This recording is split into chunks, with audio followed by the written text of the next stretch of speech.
تعارف سرمہ چشم آریہ۔ حضرت مسیح موعود علیہ الصلاۃ والسلام پسر موعود کے متعلق 20 فروری 1886 کی پیشگوئی شائع کر کے ابھی ہوشیار پور میں ہی مقیم تھے کہ لالا مرلی دھر ڈرائنگ ماسٹر، جو آریہ سماج ہوشیار پور کے رکن اور مدار المہام تھے، ان کے اور مؤلف کتاب کے مابین 11 اور 14 مارچ 1886 2 دن کے لیے مذہبی مباحثہ قرار پا گیا، جس کی شرائط اور مختصر رویداد کتاب سرمہ چشم آریہ کے از صفحہ 4 تا 9 میں درج ہے۔ اس کتاب میں معجزہ شق القمر، نجات دائمی ہے یا محدود، روح و مادہ حادث ہیں یا انادی، اور مقابلہ تعلیمات وید و قرآن پر مفصل بحث کی گئی ہے۔ اس کتاب کی اشاعت پر مولوی محمد حسین بٹالوی ایڈوکیٹ اہل حدیث نے اپنے رسالہ اشاعت السنہ میں جو تبصرہ لکھا تھا وہ درج ذیل ہے۔ سرمہ چشم آریہ پر تبصرہ۔ یہ کتاب لاجواب مؤلف براہین احمدیہ مرزا غلام احمد صاحب رئیس قادیان کی تصنیف ہے۔ اس میں جناب مصنف کا ایک ممبر آریہ سماج سے مباحثہ شائع ہوا ہے جو معجزہ شق القمر اور تعلیم وید پر بمقام ہوشیار پور ہوا تھا۔ اس مباحثہ میں جناب مصنف نے تاریخی واقعات اور عقلی وجوہات سے معجزہ شق القمر ثابت کیا ہے، اور اس کے مقابلہ میں آریہ سماج کی کتاب وید اور اس کی تعلیمات و عقائد تناسخ وغیرہ کا کافی دلائل سے ابطال کیا ہے۔ ہم بجائے تحریر ریویو اس کتاب کے بعض مطالب بنقل اصل عبارت ہدیہ ناظرین کرتے ہیں۔ وہ مطالب بحکم مشکانس کے خود ببوید نہ کہ اتار بگوید خود شہادت دیں گے کہ وہ کتاب کیسی ہے، اور ہمارے ریویو لکھنے کی حاجت باقی نہ رہنے دیں گے۔ اور حمیت و حمایت اسلام تو اس میں ہے کہ ایک ایک مسلمان اس کتاب کے 10 20 نسخے خرید کر ہندوؤں اور مسلمانوں میں تقسیم کرے۔ اس میں ایک فائدہ تو یہ ہے کہ اصول اسلام کی خوبی اور اصول مذہب آریہ کی برائی زیادہ شیوع پائے گی، اور اس سے آریہ سماج کی ان مخالفانہ کارروائیوں کو جو اسلام کے مقابلے میں وہ کرتے ہیں روک ہوگی۔ دوسرا فائدہ یہ ہے کہ اس کتاب کی قیمت سے دوسری تصانیف مرزا صاحب، سراج منیر وغیرہ کے جلد چھپنے اور شائع ہونے کی ایک صورت پیدا ہوگی۔ ہم نے سنا ہے کہ اس وقت تک سراج منیر کا تباہ ہونا عدم موجودگی زر کے سبب معرض التوا میں ہے، اور اس کے مصارف تباہ کے لیے آمد قیمت سرمہ چشم آریہ کا انتظار ہے۔ یہ بات صحیح ہے تو مسلمانوں کی حالت پر کمال افسوس ہے کہ ایک شخص اسلام کی حمایت میں تمام جہان کے اہل مذہب سے مقابلہ کے لیے وقف اور فدا ہو رہا ہے، پھر اہل اسلام کا اس کام کی مالی معاونت میں یہ حال ہے۔ اشاعت السنہ جلد 9 نمبر 5-6 صفحہ 145 تا 158۔ اعوذ باللہ من الشیطان الرجیم، بسم اللہ الرحمن الرحیم۔ ٹائٹل بار اول سرمہ چشم آریہ۔ جاء الحق وزهق الباطل ان الباطل کان زہوقا انا اعتدنا للکافرین سلاسلا واغلالا وسعیرا۔ بحمد اللہ کہ این کہل الجواہر شدز کوہ ثواب و صدق ظاہر، متابز سرمہ رو گر روشنی چشم می باید کہ عاقل از دل و جان دوست دارد چشم بینارا، کسانی کے پوشیدہ چشم دلند ہمانا کزیں توتیا غافلند۔ ترجمہ۔ اللہ کا شکر ہے کہ یہ جواہرات کا سرمہ راستی اور صدق کے پہاڑ سے ظاہر ہو گیا۔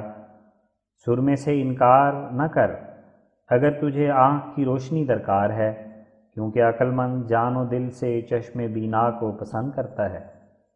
وہ لوگ جن کی دل کی آنکھ پر پردہ پڑا ہے یقیناً وہی ہیں جو اس سرمے سے بے خبر ہیں۔ سرمہ چشم عاریہ فیہ شفاء للناس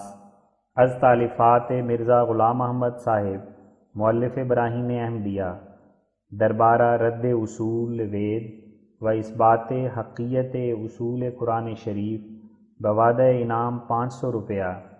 اس ہندو آریہ کے لیے جو اس رسالے کا رد لکھ کر دکھلاوے۔ بسم اللہ الرحمن الرحیم نحمدہ و نصلی علی رسولہ الکریم۔ اشتہار واجب الاظہار۔ یہ رسالہ کحل الجواہر سرمہ چشم عاریہ نہایت صفائی سے چھپ کر 1 روپیہ 12 آنے اس کی قیمت عام لوگوں کے لیے قرار پائی ہے، اور خواص اور ذی استطاعت لوگ جو کچھ بطور امداد دیں ان کے لیے موجب ثواب ہے، کیونکہ سراج منیر اور براہین کے لیے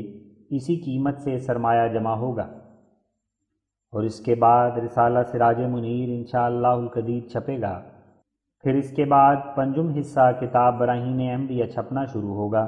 جو بعض لوگ توقف طبع کتاب براہین سے مضطرب ہو رہے ہیں، ان کو معلوم نہیں کہ اس زمانے توقف میں کیا کیا کارروائیاں بطور تمہید کتاب کے لیے عمل میں آئی ہیں۔ 43,000 کے قریب اشتہار تقسیم کیا گیا، اور 100 جگہ ایشیا و یورپ و امریکہ میں خطوط دعوت اسلام اردو انگریزی میں چھپوا کر اور رجسٹری کرا کر بھیجے گئے، جن کا تذکرہ انشاءاللہ 5 حصے میں آئے گا۔ وَإِنَّمَا الْأَعْمَالُ بِالنِّيَّاتِ۔ بئیں ہم اگر بعض صاحب اس توقف سے ناراض ہوں تو ہم ان کو فسخ بیع کی اجازت دیتے ہیں۔ وہ ہم کو اپنی خاص تحریر سے اطلاع دیں تو ہم بدیں شرط کہ جس وقت ہم کو ان کی قیمت مرسلہ میسر آوے اس وقت باخذ کتاب واپس کر دیں گے، بلکہ ہم مناسب سمجھتے ہیں کہ ایسے صاحبوں کی ایک فہرست تیار کی جائے اور ایک ہی دفعہ سب کا فیصلہ کیا جائے، اور یہ بھی ہم اپنے گزشتہ اشتہار میں لکھ چکے ہیں اور اب بھی ظاہر کرتے ہیں کہ اب یہ سلسلہ تعلیف کتاب بوجہ الہامات الہیہ دوسرا رنگ پکڑ گیا ہے، اور اب ہماری طرف سے کوئی ایسی شرط نہیں کہ کتاب 300 جز تک ضرور پہنچے، بلکہ جس طور سے خدائے تعالی مناسب سمجھے گا، کم یا زیادہ بغیر لحاظ پہلی شرائط کے اس کو انجام دے گا، کہ یہ سب کام اسی کے ہاتھ میں اور اسی کے امر سے ہے، واجب تھا، ظاہر کیا گیا۔ والسلام علی من اتبع الہدی۔ المشتہر خاکسار مرزا غلام محمد قادیان، ضلع گرداسپور۔ سرمہ چشم عاریہ۔ بسم اللہ الرحمن الرحیم۔ قالوا سبحانک لا علم لنا الا ما علمتنا انک انت العلیم الحکیم۔ سورۃ البقرہ آیت 33۔ اے دلبرو دل ستان و دلدار، وے جان جہان و نور انوار، لرزاں ز تجلیت دل و جاں، حیراں ز رخت قلوب و ابصار، در ذات تو جز تحیر نیست، ہنگام نظر نصیب افکار، در غیبی و قدرتت ہویدا، پنہانی و کار تو نمودار، دوری و قریب تر ز جاں ہم، نوری و نہاں تر رز شب تار، آں کیست کہ منتہائے تو یافت، واں کو کہ شود محیط اسرار، کر دی 2 جہاں عیاں ز قدرت، بے مادہ و بے نیاز انصار، وہیں طرفہ کہ ہیچ کم نہ گردد، باں کے عطائے تست بسیار، حسن تو غنی کند ز ہر حسن، مہر تو بخود کشد ز ہر یار، حسن نمکینت تر نبودے، از حسن نبودے ہیچ آثار، شوخی ز تو یافت روح خوباں، رنگ از تو گرفت گل بگلزار، سیمی زقنان کے سیب دارند، آمد ز ہماں بلند اشجار، این ہر دو ازاں دیار آیند، گیسوئے بتاں و مشک تاتار، از بہر نمائش جمالت، بینم ہمہ چیز آئینہ دار، ہر برگ صحیفہ ہدایت، ہر جوہر و عرض شمع بردار، ہر نفس بطو رہے نمایت، ہر جاں بدہد سلائے انکار، ہر ذرہ فشاند از تو نورے، ہر قطرہ براند از تو انہار، ہر سوز عجائب تو شورے، ہر جاز غرائب تو اذکار، از یاد تو نورہا ببینم در حلقہ عاشقان خونبار، آنکس کے ببند عشقت افتاد دیگر نشنید پند اغیار، اے مونس جاں چہ دل ستانی کز خود بربودین بیک بار، از یاد تو این دلے بغم غرق دارد گہرے نہاں صدف وار، چشم و سر ما فدائے رویت جان و دل ما بے تو گرفتار، عشق تو بے نقد جاں خریدیم تا دم نزند دگر خریدار، غیر از تو کہ سرزدے ز جیبم در برج دلم نماند دیار، عمریست کہ ترک خویش و پیوند کردیم و دمِ جزست دشوار۔ ترجمہ: اے دلبر، محبوب اور دلدار، اے جہان کی جان اور نوروں کے نور، جان و دل تیرے جلال سے کانپ رہے ہیں، قلوب اور نظریں تیرے رخ کو دیکھ کر حیران ہیں، تیری ذات کے بارے میں حیرت ہی حیرت ہے، غور و فکر سے جب بھی دیکھا جائے۔ تو آپ غیب میں ہے مگر تیری قدرت ظاہر ہے، تو مخفی ہے مگر تیرے کام نمایاں ہیں، تو دور ہے مگر جان سے بھی زیادہ نزدیک ہے، تو نور ہے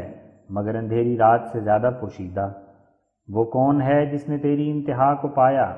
اور وہ کون ہے جو تیرے بھیدوں پر حاوی ہو گیا؟ تو نے محض قدرت سے دونوں جہان پیدا کر دیے، بغیر مادے کے اور بغیر مددگاروں کی امداد کے۔ پھر لطف یہ ہے کہ ان نعمتوں میں کوئی کمی نہیں پڑتی،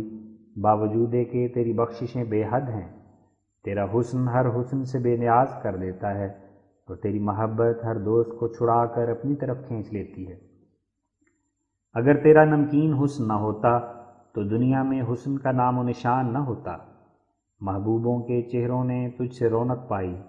پھول نے چمن میں تجھ سے رنگ حاصل کیا۔ حسینوں کے پاس جو سیب جیسے رخسار ہیں، یہ انہی اونچے درختوں سے آئے ہیں، یہ دونوں بھی اسی ملک سے آتے ہیں، حسینوں کے گیسو اور تاتار کا مشک۔ تیرے جمال کی نمائش کے لیے میں ہر چیز کو آئینہ سمجھتا ہوں، ہر پتا ہدایت کی ایک کتاب ہے، ہر ذات و صفت تجھے دکھانے کے لیے مچلتی ہے، ہر نفس تیرا راستہ دکھاتا ہے، اور ہر جان بھی اس بات کی ہی آواز دیتی ہے۔ ہر ذرہ تیرا نور پھیلاتا ہے، ہر قطرہ تیری توصیف کی نہریں بہاتا ہے، تیرے عجائبات کا ہر طرف شور ہے، اور تیرے غرائب کا ہر جگہ ذکر ہے۔ میں تیرے ذکر کی برکت سے انوار دیکھتا ہوں، آہوزاری کرنے والے عاشقوں کی جماعت میں۔ وہ شخص جو تیری قید محبت میں گرفتار ہو گیا، پھر اس نے دوسروں کی نصیحت نہ سنی۔ ہے میرے مونس جاں، تو کیسا دل ستاں ہے کہ دفتن تو نے مجھے مدہوش کر دیا۔ تیری یاد میں میرا دل غم میں غرق ہو کر صدف کی طرح ایک موتی اپنے اندر پوشیدہ رکھتا ہے۔ میری آنکھ اور سر تجھ پر قربان ہیں، اور میری جان و دل تیری محبت میں قید۔ ہم نے نقد جاں دے کر تیرا عشق خریدا ہے، تاکہ پھر اور کوئی خریدار دم نہ مار سکے۔ تیرے سوا اور کون میرے گریبان میں سے نمودار ہوتا، جبکہ میرے دل میں اور کوئی بسنے والا ہی نہیں۔ ایک عمر گزر گئی کہ ہم نے عزیزوں اور رشتہ داروں سے تعلق منقطع کر لیا، مگر تیرے بغیر ایک لحظہ گزارنا بھی مشکل ہے۔ ہزار ہزار شکر اس قادر مطلق کا، جس نے انسان کی روح اور ہر یک مخلوق اور ہر ذرے کو محض اپنے ارادے کی طاقت سے پیدا کر کے وہ استعدادیں اور قوتیں اور خاصیتیں ان میں رکھیں جن پر غور کرنے سے ایک عجیب عالم عظمت اور قدرت الہی کا نظر آتا ہے، اور جن کے دیکھنے اور سوچنے سے معرفت الہی کا کامل دروازہ کھلتا ہے۔ اسی قادر توانا کی مدح اور حمد میں محو رہنا چاہیے، جس کی ایجاد کے بغیر کوئی ایک چیز بھی موجود نہیں ہوئی۔ وہی ایک ذات عجیب الحکمت و عظیم القدرت ہے، جس کے فقط حکمی طاقت سے جو کچھ وجود رکھتا ہے پیدا ہو گیا۔ ہر ایک ذرہ انت ربی کی آواز سے زبان کشا ہے، ہر ایک جان انت مالکی کی شہادت سے نغمہ سرا ہے۔ وہی حکیم مطلق ہے جس نے انسانی روحوں کو ایک ایسا پرمنفعت جسم بخشا کہ جو اس جہان میں کمالات حاصل کرنے اور اس جہان میں ان کا پورا حظ اٹھانے کے لیے بڑا بھارا یار و مددگار ہے۔ روح اور جسم دونوں مل کر اس کے وجود کو ثابت کر رہے ہیں، اور ظاہری باطنی دونوں قوتیں اس کی شہادت دے رہی ہیں۔ وہی محسن حقیقی ہے جس نے وفاداری سے ایمان لانے والوں کو ہمیشہ کی رستگاری کی خوشخبری دی، اور اپنے صادق عارفوں اور سچے محبوں کے لیے اس جنت دائمی کا وعدہ دیا جو بدرجہ اکمل و اتم مظہر العجائب ہے، جس کی نہریں اسی دنیاوی حیات میں جوش مارنا شروع کرتی ہیں، جس کے درخت اسی جگہ کی آب پاشی سے نشو و نما پاتے جاتے ہیں۔ اس کی قدرت و حکمت ہر جگہ اور ہر چیز میں موجود ہے، اور اس کی حفاظت جو ہر یک چیز کے شامل حال ہے اس کی عام خالقیت پر گواہ ہے۔ اس کی حکیمانہ طاقتیں بے انتہا ہیں، کون ہے جو ان کی تہہ تک پہنچ سکتا ہے؟ اس کی قادرانہ حکمتیں عمیق در عمیق ہیں، کون ہے جو ان پر احاطہ کر سکتا ہے؟ ہر یک چیز کے اندر اس کے وجود کی گواہی چھپی ہوئی ہے، ہر یک مصنوع اس صانع کامل کی راہ دکھلا رہا ہے۔ موجود بوجود حقیقی وہی ایک رب العالمین ہے، اور باقی سب اس سے پیدا اور اس کے سہارے سے قائم اور اس کی قدرتوں کے نقش قدم ہیں۔ اس قدر ظاہر ہے نور اس مبدأ الانوار کا، بن رہا ہے سارا عالم آئینہ ابصار کا۔ چاند کو کل دیکھ کر میں سخت بے کل ہو گیا، کیونکہ کچھ تھا نشاں اس میں جمال یار کا۔ اس بہار حسن کا دل میں ہمارے جوش ہے، مت کرو کچھ ذکر ہم سے ترک یا تاتار کا۔ ہے عجب جلوہ تیری قدرت کا پیارے ہر طرف، جس طرف دیکھیں وہی راہ ہے تیرے دیدار کا۔ چشمہ خورشید میں موجیں تیری مشہود ہیں، ہر ستارے میں تماشا ہے تیری چمکار کا۔ تو نے خود روحوں پہ اپنے ہاتھ سے چھڑکا نمک، اس سے ہے شور محبت عاشقان زار کا۔ کیا عجب تو نے ہر ایک ذرے میں رکھے ہیں خواص، کون پڑھ سکتا ہے سارا دفتر ان اسرار کا۔ تیری قدرت کا کوئی بھی انتہا پاتا نہیں، کس سے کھل سکتا ہے پیچ اس عقدہ دشوار کا۔ خوبرویوں میں ملاحت ہے تیرے اس حسن کی، ہر گل و گلشن میں ہے رنگ اس تیری گلزار کا۔ چشم مست ہر حسین ہر دم دکھاتی ہے تجھے، ہاتھ ہے تیری طرف ہر گیسوئے خمدار کا۔ آنکھ کے اندھوں کو حائل ہو گئے سو حجاب، ورنہ تھا قبلہ تیرا رخ کافر و دیندار کا۔ ہیں تیری پیاری نگاہیں دل برا ایک تیغ تیز، جن سے کٹ جاتا ہے سب جھگڑا غم اغیار کا۔ تیرے ملنے کے لیے ہم مل گئے ہیں خاک میں، تا مگر درماں ہو کچھ اس ہجر کے آزار کا۔ ایک دم بھی کل نہیں پڑتی مجھے تیرے سوا، جاں گھٹی جاتی ہے جیسے دل گھٹے بیمار کا۔ شور کیسا ہے تیرے کوچے میں لے جلدی خبر، خوں نہ ہو جائے کسی دیوانہ مجنوں وار کا۔ بعد اس کے اور بعد صلاۃ و سلام بر نبی کریم خیر الانام محمد مصطفیٰ احمد مجتبیٰ خاتم المرسلین رحمۃ للعالمین، اور اس کی آل و اصحاب مطہرین و مہذبین رضی اللہ تعالی عنہم اجمعین۔ یہ عاجز مؤلف کتاب براہین احمدیہ خدمت میں طالبین حق کے گزارش کرتا ہے کہ مارچ 1886 کے مہینے میں، جبکہ یہ عاجز بمقام ہوشیار پور مقیم تھا، لالا مرلی دھر صاحب ڈرائنگ ماسٹر سے، جو آریہ سماج ہوشیار پور کے ایک اعلیٰ درجے کے رکن اور مدار المہام ہیں، مباحثہ مذہبی کا اتفاق ہوا۔ وجہ اس کی یہ ہوئی کہ ماسٹر صاحب موصوف نے خود آ کر درخواست کی کہ تعلیم اسلام پر میرے چند سوالات ہیں اور چاہتا ہوں کہ پیش کروں، چونکہ یہ عاجز ایک زمانہ دراز کی تحقیق اور تدقیق کے روح سے خوب جانتا ہے کہ عقائد حق کا اسلام پر کوئی اعتراض وارد نہیں ہو سکتا، اور جس کسی بات کو کوئی کوتاہ اندیش مخالف اعتراض کی صورت میں دیکھتا ہے، وہ در حقیقت ایک بھاری درجے کی صداقت اور ایک عالی مرتبے کی حکمت ہوتی ہے۔ جو اس کی نظر بیمار سے چھپی رہتی ہے۔ اس لیے باوجود شدت کم فرصتی میں نے مناسب سمجھا کہ ماسٹر صاحب کو ان کے اعتراضات کی حقیقت ظاہر کرنے کے لیے مدد دوں اور بطور نمونہ ان کو دکھلاؤں کہ وید اور قرآن شریف میں سے کون سی کتاب اللہ تعالیٰ کی عظمت اور قدرت اور شوکت اور شان کے مطابق ہے، اور کس کتاب پر سچے اور واقعی اعتراضات وارد ہوتے ہیں۔ سو اس غرض سے ماسٹر صاحب کو کہا گیا کہ اگر آپ کو مذہبی بحث کا کچھ شوق ہے تو ہمیں بسر و چشم منظور ہے، لیکن مناسب ہے کہ دونوں فریق کے اصول کی حقیقت کھولنے کی غرض سے ہر دو فریق کی طرف سے سوالات پیش ہوں، تاکہ کوئی شخص جو ان سوالات و جوابات کو پڑھے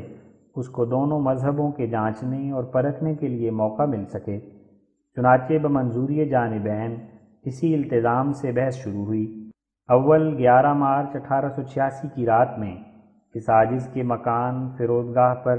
ماسٹر صاحب کی طرف سے ایک تحریری اعتراض شق القمر کے بارے میں پیش ہوا، اور پھر 14 مارچ 1886 کے دن میں اس عاجز کی طرف سے آریہ صاحبوں کے اس اصول پر اعتراض پیش ہوا کہ پرمیشر نے کوئی روح پیدا نہیں کی، اور نہ وہ کسی روح کو خواہ کوئی کیسا ہی راست باز اور وفادار اور سچا پرستار ہو ہمیشہ کے لیے جنم مرن کے عذاب سے نجات بخشے گا۔ ان دونوں بحثوں کے وقت یہ بات طے ہو چکی تھی کہ جواب الجواب کے جواب تک بحث ختم ہو، اس سے پہلے نہ ہو، لیکن ہم افسوس سے لکھتے ہیں کہ ماسٹر صاحب نے شرائط قرار یافتہ کو کچھ ملحوظ نہ رکھا۔ پہلے جلسے میں جو 11 مارچ 1886 کو بوقت شب ہوا تھا،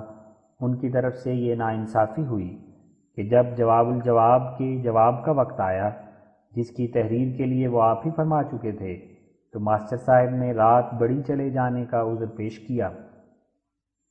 ہر چند اس عاجز اور اکثر حاضرین نے سمجھایا کہ اے ماسٹر صاحب، ابھی رات کچھ ایسی بڑی نہیں گئی، ہم سب پر رات کا برابر اثر ہے، مگر اقرار کے برخلاف کرنا بھی اچھی بات نہیں۔ جواب ضرور تحریر ہونا چاہیے، لیکن وہ کچھ بھی ملتفت نہ ہوئے۔ آخر بمواجہ تمام حاضرین کہا گیا کہ یہ جواب تحریر ہونے سے رہ نہیں سکتا۔ اگر آپ اس وقت اس کو ٹالنا چاہتے ہیں تو بھی ضرور اپنے طور پر رسالے کے ساتھ شامل کیا جائے گا۔ چنانچہ انہوں نے طوعاً و کرہاً بطور خود لکھا جانا تسلیم کیا، پر اسی جلسے میں وہ تحریر ہو کر پیش ہونا ان کو بہت ناگوار معلوم ہوا، جس کی وجہ سے وہ بلا توقف اٹھ کر چلے گئے۔ بات یہ تھی کہ ماسٹر صاحب کو یہ فکر پڑی کہ اگر اسی وقت جواب الجواب کا جواب پیش ہوا تو خدا جانے مجھے کیا کیا ندامتیں اٹھانی پڑیں گی۔ غرض یہ جلسہ تو اس طور پر ختم ہوا، اور اس کے تمام واقعات جو اس مضمون میں مندرج ہیں ان کی شہادت حاضرین جلسہ جن کے نام حاشیے میں درج ہیں دے سکتے ہیں۔ حاشیہ: حاضرین جلسہ بحث 11 مارچ کے نام یہ ہیں: میاں شتروگھن صاحب پسر کلاں راجہ رودر سین صاحب والی ریاست سوکیت حال وارد ہوشیارپور، میاں شترنجی صاحب پسر خرد راجہ صاحب موصوف، میاں جنمی جی صاحب پسر خرد راجہ صاحب، بابو مول راج صاحب نقل نویس، لالا رام لچھمن صاحب ہیڈ ماسٹر لدھیانہ، بابو ہرکشن داس صاحب سیکنڈ ماسٹر ہوشیارپور۔ اس جگہ مقرر لکھا جاتا ہے کہ میاں شتروگھن صاحب نے کئی بار ماسٹر صاحب کی خدمت میں التجا کی کہ آپ جواب الجواب کا جواب لکھنے دیں، ہم لوگ بخوشی بیٹھیں گے، ہمیں کسی نوع سے تکلیف نہیں، بلکہ ہمیں جواب سننے کا شوق ہے۔ ایسا ہی کئی ہندو صاحبوں نے یہ منشا ظاہر کیا، مگر ماسٹر صاحب نے کچھ ایسی مصلحت سوچی کہ کسی کی بات کو نہ مانا اور اٹھ کر چلے گئے۔ مؤلف: اب دوسرا جلسہ جو 14 مارچ 86 میں دن کے وقت شیخ مہر علی صاحب رئیس اعظم ہوشیارپور کے مکان پر ہوا، اس کی بھی کیفیت سنیے۔ اول حسب قرارداد اس عاجز کی طرف سے ایک تحریری اعتراض پیش ہوا، جس کا مطلب یہ تھا کہ خدائے تعالیٰ کی خالقیت سے انکار کرنا اور پھر اسی التزام سے جاویدانی نجات سے منکر رہنا جو آریہ سماج والوں کا اصول ہے، اس سے خدائے تعالیٰ کی توحید و رحمت دونوں دور ہوتی ہیں۔ جب یہ اعتراض جلسہ عام میں سنایا گیا تو ماسٹر صاحب پر ایک عجیب حالت طاری ہوئی، جس کی کیفیت کو ماسٹر صاحب ہی کا جی جانتا ہوگا، اور نیز وہ سب لوگ جو فہیم اور زیرک حاضر جلسہ تھے معلوم کر گئے ہوں گے۔ ماسٹر صاحب کو اس وقت کچھ بھی سوچتا نہیں تھا کہ اس کا کیا جواب دیں، سو ناچار ہیلا جوئی کی غرض سے گھنٹہ سوا گھنٹہ کے عرصے تک یہی عذر پیش کرتے رہے کہ یہ سوال ایک نہیں ہے بلکہ دو ہیں، تو اس کے جواب میں عرض کر دیا گیا کہ حقیقت میں سوال ایک ہی ہے، یعنی خدائے تعالیٰ کی خالقیت سے انکار کرنا، اور مکتی میعادی اسی خراب اصول کا ایک بد اثر ہے جو اس سے الگ نہیں ہو سکتا۔ اس جہت سے دونوں ٹکڑے سوال کے حقیقت میں ایک ہی ہیں، کیونکہ جو شخص خدائے تعالیٰ کی خالقیت سے منکر ہوگا اس کے لیے ممکن نہیں کہ ہمیشہ کی نجات کا اقرار کر سکے۔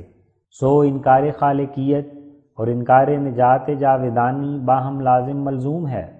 اور ایک دوسرے سے پیدا ہوتا ہے۔ سو در حقیقت جو شخص یہ بات ثابت کرنا چاہے کہ خدائے تعالیٰ کے رب العالمین اور خالق نہ ہونے میں کچھ حرج نہیں، اس کو یہ ثابت کرنا بھی لازم آ جائے گا کہ خدائے تعالیٰ کے کامل بندوں کا ہمیشہ جنم مرن کے عذاب میں مبتلا رہنا اور کبھی دائمی نجات نہ پانا یہ بھی کچھ مذائقے کی بات نہیں۔ غرض بات بہت سے سمجھانے کے پھر ماسٹر صاحب کچھ سمجھے اور جواب لکھنا شروع کیا، اور 3 گھنٹے تک بہت سے وقت اور غم و غصے کے بعد ایک ٹکڑے سوال کا جواب قلم بند کر کے سنایا، اور دوسرے ٹکڑے کی بابت جو مکتی کے بارے میں تھا یہ جواب دیا کہ اس کا جواب ہم اپنے مکان پر جا کر لکھ کر بھیج دیں گے۔ چنانچہ اس طرف سے ایسا جواب لینے سے انکار ہوا اور عرض کر دیا گیا کہ آپ نے جو کچھ لکھنا ہے اسی جلسے میں حاضرین کے روبرو تحریر کریں۔ اگر گھر میں بیٹھ کر لکھنا تھا تو پھر اس جلسہ بحث کی ضرورت ہی کیا تھی؟ مگر ماسٹر صاحب نے نہ مانا، اور کیوں کر مانتے، ان کی تو اس وقت حالت ہی اور ہو رہی تھی۔ اب قصہ کوتاہ یہ کہ جب کسی طور سے ماسٹر صاحب نے لکھنا منظور نہ کیا تو ناچار پھر یہ کہا گیا کہ جس قدر آپ نے لکھا ہے وہی ہم کو دیں تا اس کا ہم جواب الجواب لکھیں۔ تو اس کے جواب میں انہوں نے بیان کیا کہ اب ہماری سماج کا وقت ہے، اب ہم بیٹھ نہیں سکتے۔ ناچار جب وہ جانے کے لیے مستعد ہوئے تو ان کو کہا گیا کہ آپ نے یہ اچھا نہیں کیا کہ جو کچھ باہم عہد ہو چکا تھا اس کو توڑ دیا، نہ آپ پورا جواب لکھا اور نہ ہمیں اب جواب الجواب لکھنے دیتے ہیں۔ خیر بدرجہ ناچاری یہ جواب الجواب بھی بطور خود تحریر کر کے رسالے کے ساتھ شامل کیا جائے گا۔ چنانچہ یہ بات سنتے ہی ماسٹر صاحب ماں اپنے رفیقوں کے اٹھ کر چلے گئے، اور حاضرین جلسہ جن کے نام حاشیے میں درج ہیں بخوبی معلوم کر گئے کہ ماسٹر صاحب کی یہ تمام کارروائی گریز اور کنارہ کشی کے لیے ایک بہانہ تھی۔ حاشیہ: نام حاضرین جلسہ جو ماسٹر صاحب کی بے جا کارروائی کے گواہ ہیں: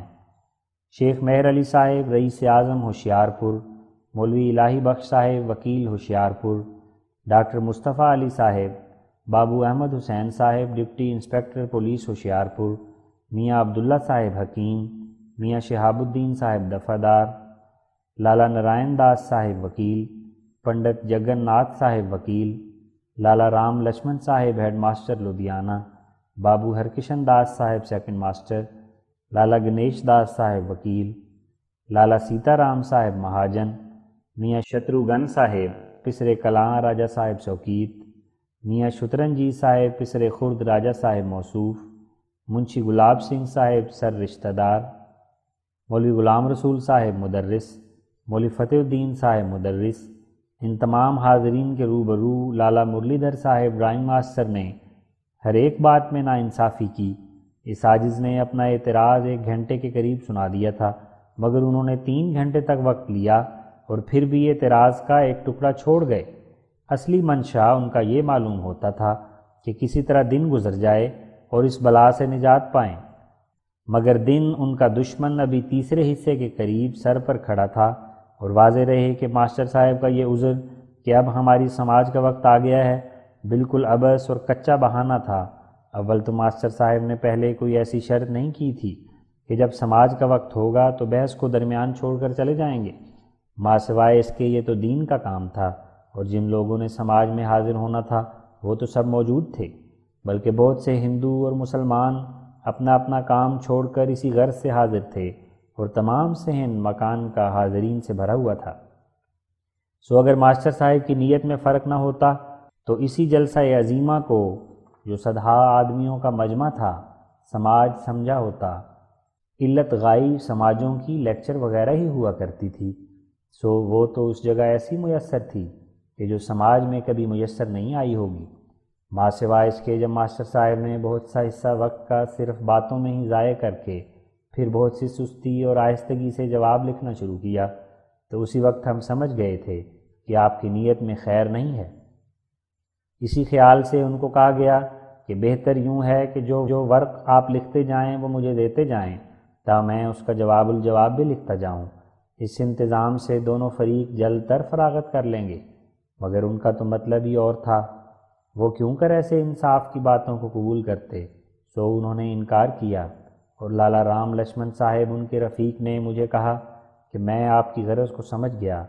لیکن ماسٹر صاحب ایسا کرنا نہیں چاہتے۔ چنانچہ وہی بات ہوئی، اور اخیر پر ناتمام کام چھوڑ کر سماج کا عذر پیش ہو گیا۔ اگر کوئی دنیا کا مقدمہ یا کام ہوتا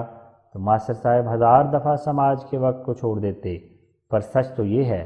کہ سماج کا عذر تو ایک بہانہ ہی تھا۔ اصل موجب تو وہ گھبراہٹ تھی جو اعتراض کی عظمت اور بزرگی کی وجہ سے ماسٹر صاحب کے دل پر ایک عجیب کام کر رہی تھی۔ اسی باعث سے پہلے ماسٹر صاحب نے باتوں میں وقت کھویا اور اعتراض کو سنتے ہوئے ایسے گھبرائے اور کچھ ایسے مبہوت سے ہو گئے کہ چہرے پر پریشانی کے آثار ظاہر تھے، اور ناکارہ عذرات پیش کر کے یہ چاہا کہ بغیر تحریر جواب اٹھ کر چلے جائیں۔ اسی وقت سے لوگ تحریر جواب سے نا امید ہو کر متفرق ہو گئے، اور بعض یہ کہتے ہوئے اٹھ گئے کہ اب کیا بیٹھیں، اب تو بحث ختم ہو گئی۔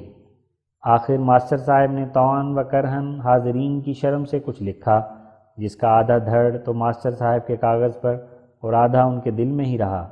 بہرحال وہ اپنے جواب کو اسی جان کندن میں چھوڑ کر اٹھ کھڑے ہوئے۔ ماسٹر صاحب کو اٹھتے وقت میں نے یہ بھی کہا کہ اگر آپ اس وقت کسی نو سے ٹھہرنا مصلحت نہیں سمجھتے تو میں 2 روز اور اس جگہ ہوں اور اپنا دن رات اسی خدمت میں صرف کر سکتا ہوں، لیکن انہوں نے جواب دیا کہ فرصت نہیں۔ اخیر پر ہم یہ بھی ظاہر کرنا مناسب سمجھتے ہیں کہ ماسٹر صاحب جو کچھ گھر پر جا کر لکھیں گے ہمیں کچھ اطلاع نہیں، اس لیے ہم اس کی نسبت کچھ تحریر کرنے سے معذور ہیں۔ منہو۔ اب ہم قبل اس کے کہ ماسٹر صاحب کا پہلا سوال جو شق القمر کے بارے میں ہے تحریر کریں، صفائی بیان کے لیے ایک مقدمہ لکھتے ہیں۔ یہ مقدمہ در حقیقت اسی مضمون کا ایک حصہ ہے جس کو ہم نے جلسہ بحث 11 مارچ 1886 میں ماسٹر صاحب کے جواب الجواب کے رد میں لکھنا چاہا تھا، مگر بوجہ عہد شکنی ماسٹر صاحب اور چلے جانے ان کے اور برخاست ہو جانے جلسہ بحث کے لکھ نہ سکے۔ ناچار حسب وعدہ اب لکھنا پڑا، سو کچھ اس میں سے اس جگہ اور کچھ جیسا کہ مناسب محل و ترتیب ہوگا بعد میں لکھیں گے۔ وما توفیقی الا باللہ ہوا نعم المولا و نعم النصیر۔ مقدمہ۔ ماسٹر صاحب نے اسلام کے عقیدے پر شق القمر کا اعتراض پیش کیا ہے، اور اس اعتراض سے ان کا مطلب یہ معلوم ہوتا ہے کہ چونکہ آج کل کے نو تعلیم یافتہ لوگ انگریزی فلسفے کے پھیلنے کی وجہ سے ان سب عجائبات سماوی و ارضی کو قانون قدرت کے برخلاف سمجھتے ہیں جن پر ان کی عقل محیط نہیں ہو سکتی، اور جن کو انہوں نے نہ بچشم خود دیکھا اور نہ اپنے فلسفے کی کتابوں میں اس کا اثر یا نشان پایا، اس لیے ماسٹر صاحب نے یہ اعتراض پیش کر دیا تا فلسفی طبع لوگ جن کے دل و دماغ پر خیالات فلسفہ غالب آ رہے ہیں، خواہ مخواہ شق القمر کے محال ہونے میں ان کے ساتھ ہاں ملائیں، اور وہ ان کی بات کیسی ہی ادھوری اور بودی ہو مگر پنچایت کے اتفاق سے کچھ آب و رنگ لے آوے۔ سو اول ہم یہ ظاہر کرنا چاہتے ہیں کہ شق القمر کا معجزہ اہل اسلام کی نظر میں ایسا امر نہیں ہے کہ جو مدار ثبوت اسلام اور دلیل اعظم حقانیت کلام اللہ کا ٹھہرایا گیا ہو، بلکہ ہزارہا شواہد اندرونی و بیرونی و صدہا معجزات و نشانوں میں سے یہ بھی ایک قدرتی نشان ہے جو تاریخی طور پر کافی ثبوت اپنے ساتھ رکھتا ہے، جس کا ذکر آئندہ قریب آئے گا۔ سو اگر تمام کھلے کھلے ثبوتوں سے چشم پوشی کر کے فرض بھی کر لیں کہ یہ معجزہ ثابت نہیں ہے، اور آیت کے اس طور پر معنی قرار دیں جس طور پر حال کے عیسائی و نیچری یا دوسرے منکرین خارق کرتے ہیں، تو اس صورت میں بھی اگر کچھ حرج ہے تو شاید ایسا ہے کہ جیسے 20 کروڑ روپیہ کی جائیداد میں سے 1 پیسے کا نقصان ہو جائے۔ بس اس تقریر سے ظاہر ہے کہ اگر بفرض محال اہل اسلام تاریخی طور پر اس معجزے کو ثابت نہ کر سکیں تو اس عدم ثبوت کا اسلام پر کوئی بد اثر نہیں پہنچ سکتا۔ حاشیے میں حضور فرماتے ہیں، معجزات اور خارق قرآنی 4 قسم پر ہیں۔ نمبر 1 معجزات عقلیہ، نمبر 2 معجزات علمیہ، نمبر 3 معجزات برکات روحانیہ، نمبر 4 معجزات تصرفات خارجیہ۔ نمبر اول 2 و 3 کے معجزات خاص ذاتیہ قرآن شریف میں سے ہیں اور نہایت عالی شان اور بدیع الثبوت ہیں، جن کو ہر ایک زمانے میں ہر ایک شخص تازہ بتازہ طور پر چشمدید ماجرا کی طرح دریافت کر سکتا ہے۔ لیکن نمبر 4 کے معجزات یعنی تصرفات خارجیہ یہ بیرونی خارق ہیں، جن کو قرآن شریف سے کچھ ذاتی تعلق نہیں۔ انہی میں سے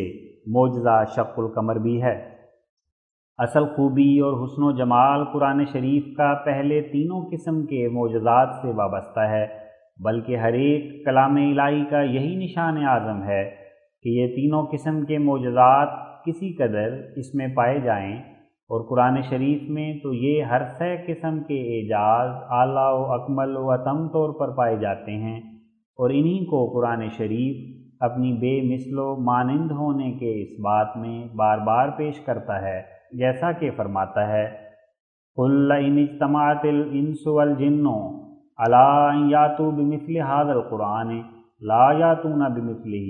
وَلَوْ كَانَ بَعْضُهُمْ لِبَعْضٍ ظَهِيرًا۔ سورہ بنی اسرائیل آیت 89۔ یعنی ان منکرین کو کہہ دے کہ اگر تمام جن و انس یعنی تمام مخلوقات اس بات پر متفق ہو جائے کہ اس قرآن کی کوئی مثل بنانی چاہیے تو وہ ہرگز اس بات پر قادر نہیں ہوں گے کہ ایسی ہی کتاب انہیں ظاہری و باطنی خوبیوں کی جامع بنا سکیں، اگرچہ وہ ایک دوسرے کی مدد بھی کریں۔ اور پھر دوسرے مقام میں فرماتا ہے، ما فرطنا فی الکتاب من شیء، سورہ الانعام آیت 39۔ یعنی اس کتاب قرآن شریف سے کوئی دینی حقیقت باہر نہیں رہی، بلکہ یہ جمیع حقائق و معارف دینیہ پر مشتمل ہے۔ اور پھر ایک جگہ فرماتا ہے، وَنَزَّلْنَا عَلَيْكَ الْكِتَابَ تِبْيَانًا لِكُلِّ شَيْءٍ، سورہ النحل آیت 90۔ یعنی ہم نے یہ کتاب قرآن شریف تمام علوم ضروریہ پر مشتمل نازل فرمائی ہے۔ اور پھر فرماتا ہے، یتلو صحفا مطہرۃ فیہا کتب قیمہ، سورہ البینہ آیت 3-4۔ یعنی یہ قرآن شریف وہ پاک اور آک ہیں جن میں تمام آسمانی کتابوں کا مغز اور لب لباب بھرا ہوا ہے۔ اور پھر فرماتا ہے، وَإِن كُنتُمْ فِي رَيْبٍ مِّمَّا نَزَّلْنَا عَلَىٰ عَبْدِنَا فَأْتُوا بِسُورَةٍ مِّن مِّثْلِهِ فَإِن لَّمْ تَفْعَلُوا وَلَن تَفْعَلُوا فَاتَّقُوا النَّارَ الَّتِي وَقُودُهَا النَّاسُ وَالْحِجَارَةُ أُعِدَّتْ لِلْكَافِرِينَ، سورہ البقرہ آیت 24-25۔ یعنی اے منکرین، اگر تم اس کلام کے بارے میں جو ہم نے اپنے بندے پر نازل کیا ہے کچھ شک میں ہو، یعنی اگر تم اس کو خدا کا کلام نہیں سمجھتے اور ایسا کلام بنانا انسانی طاقت کے اندر خیال کرتے ہو، تو تم بھی ایک صورت جو انہی ظاہری باطنی کمالات پر مشتمل ہو بنا کر پیش کرو۔ اور اگر تم نہ بنا سکو اور یاد رکھو کہ ہرگز بنا نہیں سکو گے تو اس آگ سے ڈرو جس کا ایندھن پتھر، بت اور آدمی ہیں، یعنی بت اور مشرک اور نافرمان لوگ ہی اس آگ کے بھڑکنے کا موجب ہو رہے ہیں۔ اگر دنیا میں بت پرستی و شرک و بے ایمانی و نافرمانی نہ ہوتی تو وہ آگ بھی افروختہ نہ ہوتی۔ تو گویا اس کا ایندھن یہی چیزیں ہیں جو علت موجبہ اس کے افروختہ ہونے کی ہیں۔ اور پھر ایک جگہ فرمایا ہے لو انزلنا هذا القرآن على جبل لرأيته خاشعا متصدعا من خشیۃ اللہ وتلک الامثال نضربها للناس لعلهم یتفکرون۔ سورہ الحشر آیت 22۔ یعنی یہ قرآن جو تم پر اتارا گیا اگر کسی پہاڑ پر اتارا جاتا تو وہ خشوع اور خوف الہی سے ٹکڑے ٹکڑے ہو جاتا۔ اور یہ مثالیں ہم اس لیے بیان کرتے ہیں کہ تعلق کلام الہی کی عظمت معلوم کرنے کے لیے غور اور فکر کریں۔ یہ تو قرآن شریف میں ان اعجازی کمالات کا ذکر ہے جو خود اس کے نفس نفیس میں پائے جاتے ہیں، لیکن بئیں ہمہ تصرفات خارجیہ کے اعجاز بھی قرآن شریف میں بکثرت درج ہیں، اور اس قسم کے معجزات جمال قرآنی کے لیے بطور اس زیور کے ہیں جو خوبوں کو پہنایا جاتا ہے، اور ظاہر ہے کہ نفس خوبصورتی زیور کے محتاج نہیں، گو اس سے حسن کی آب و تاب کسی قدر اور بڑھ جاتی ہے۔ اس جگہ واضح رہے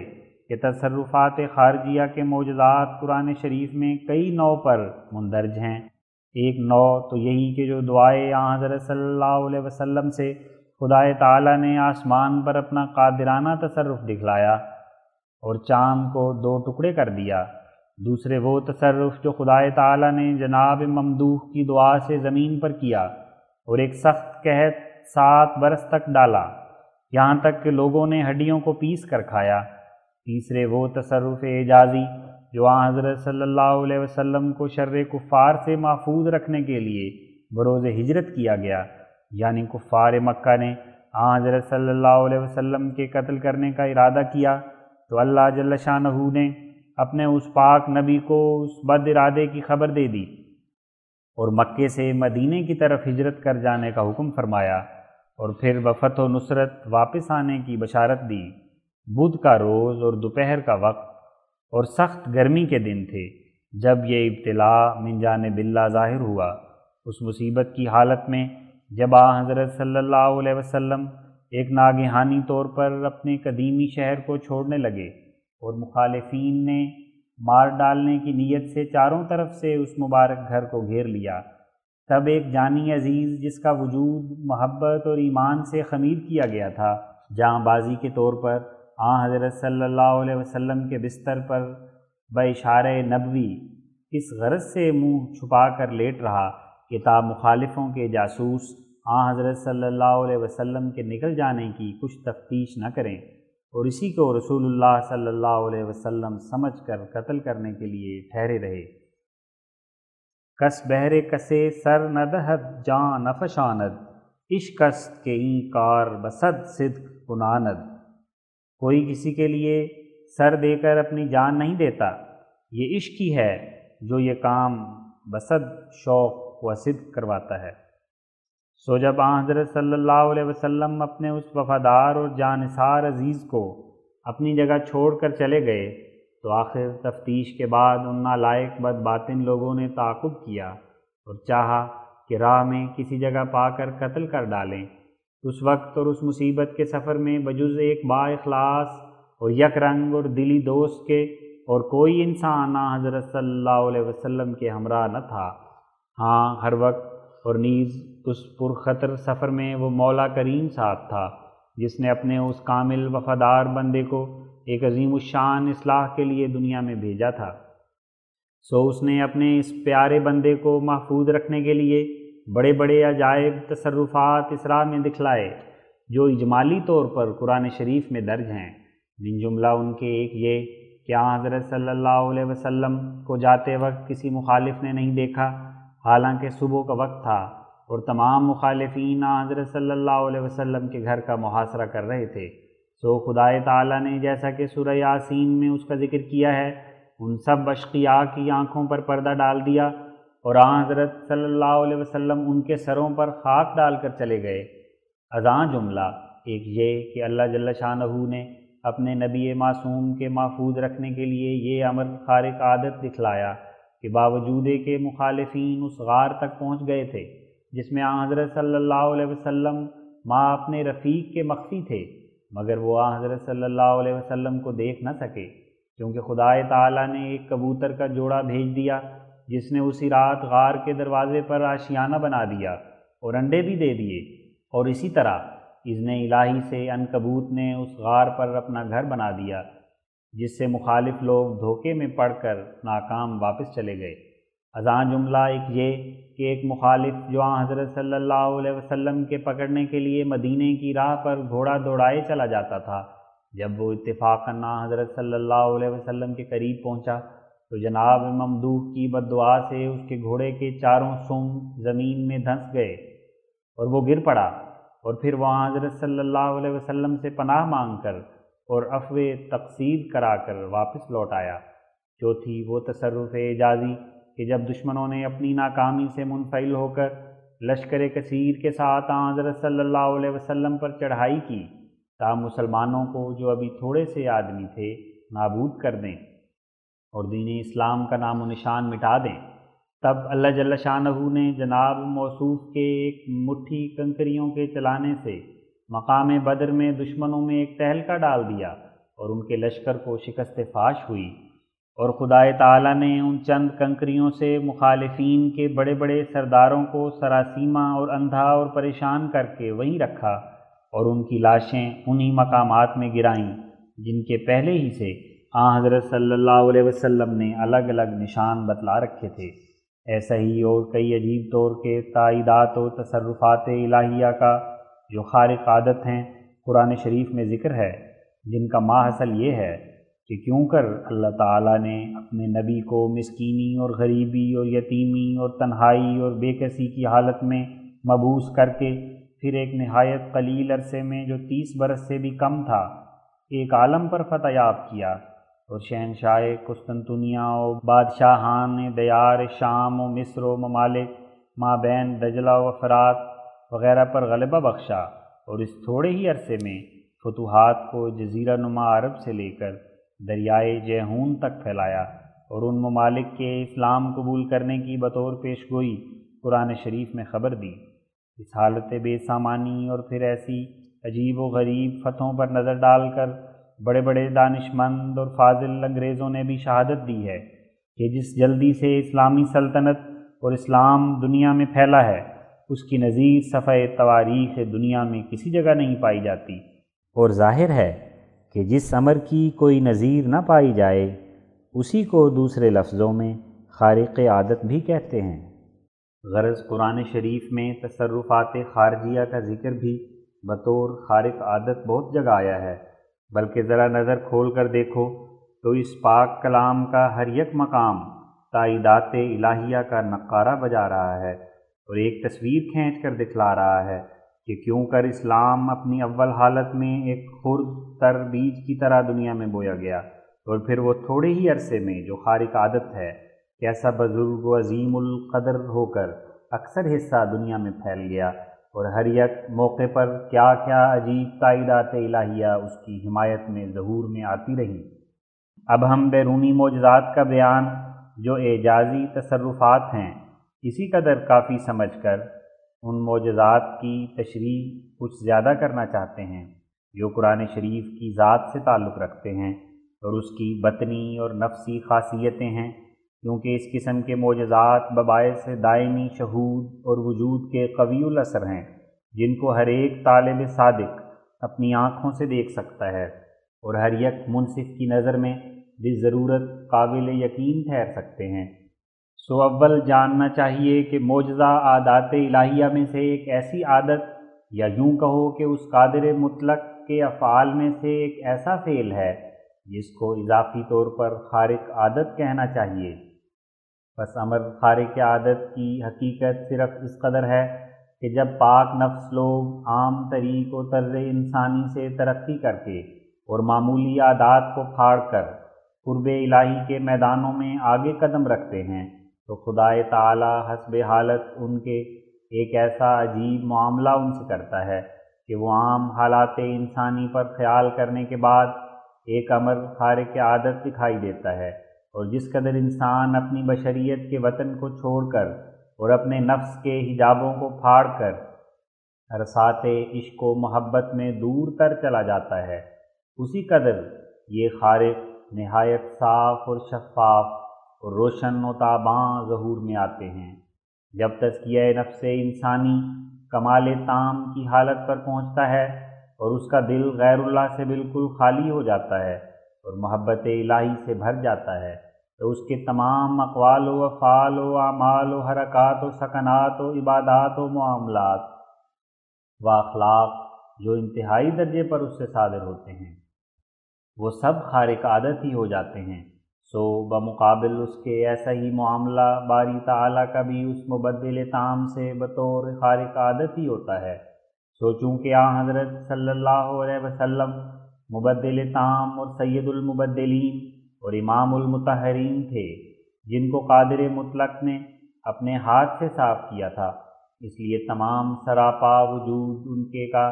حقیقت میں معجزہ ہی تھا، اور ضرور تھا کہ ایسے عالی شان نبی پر جو کلام نازل ہوا تھا،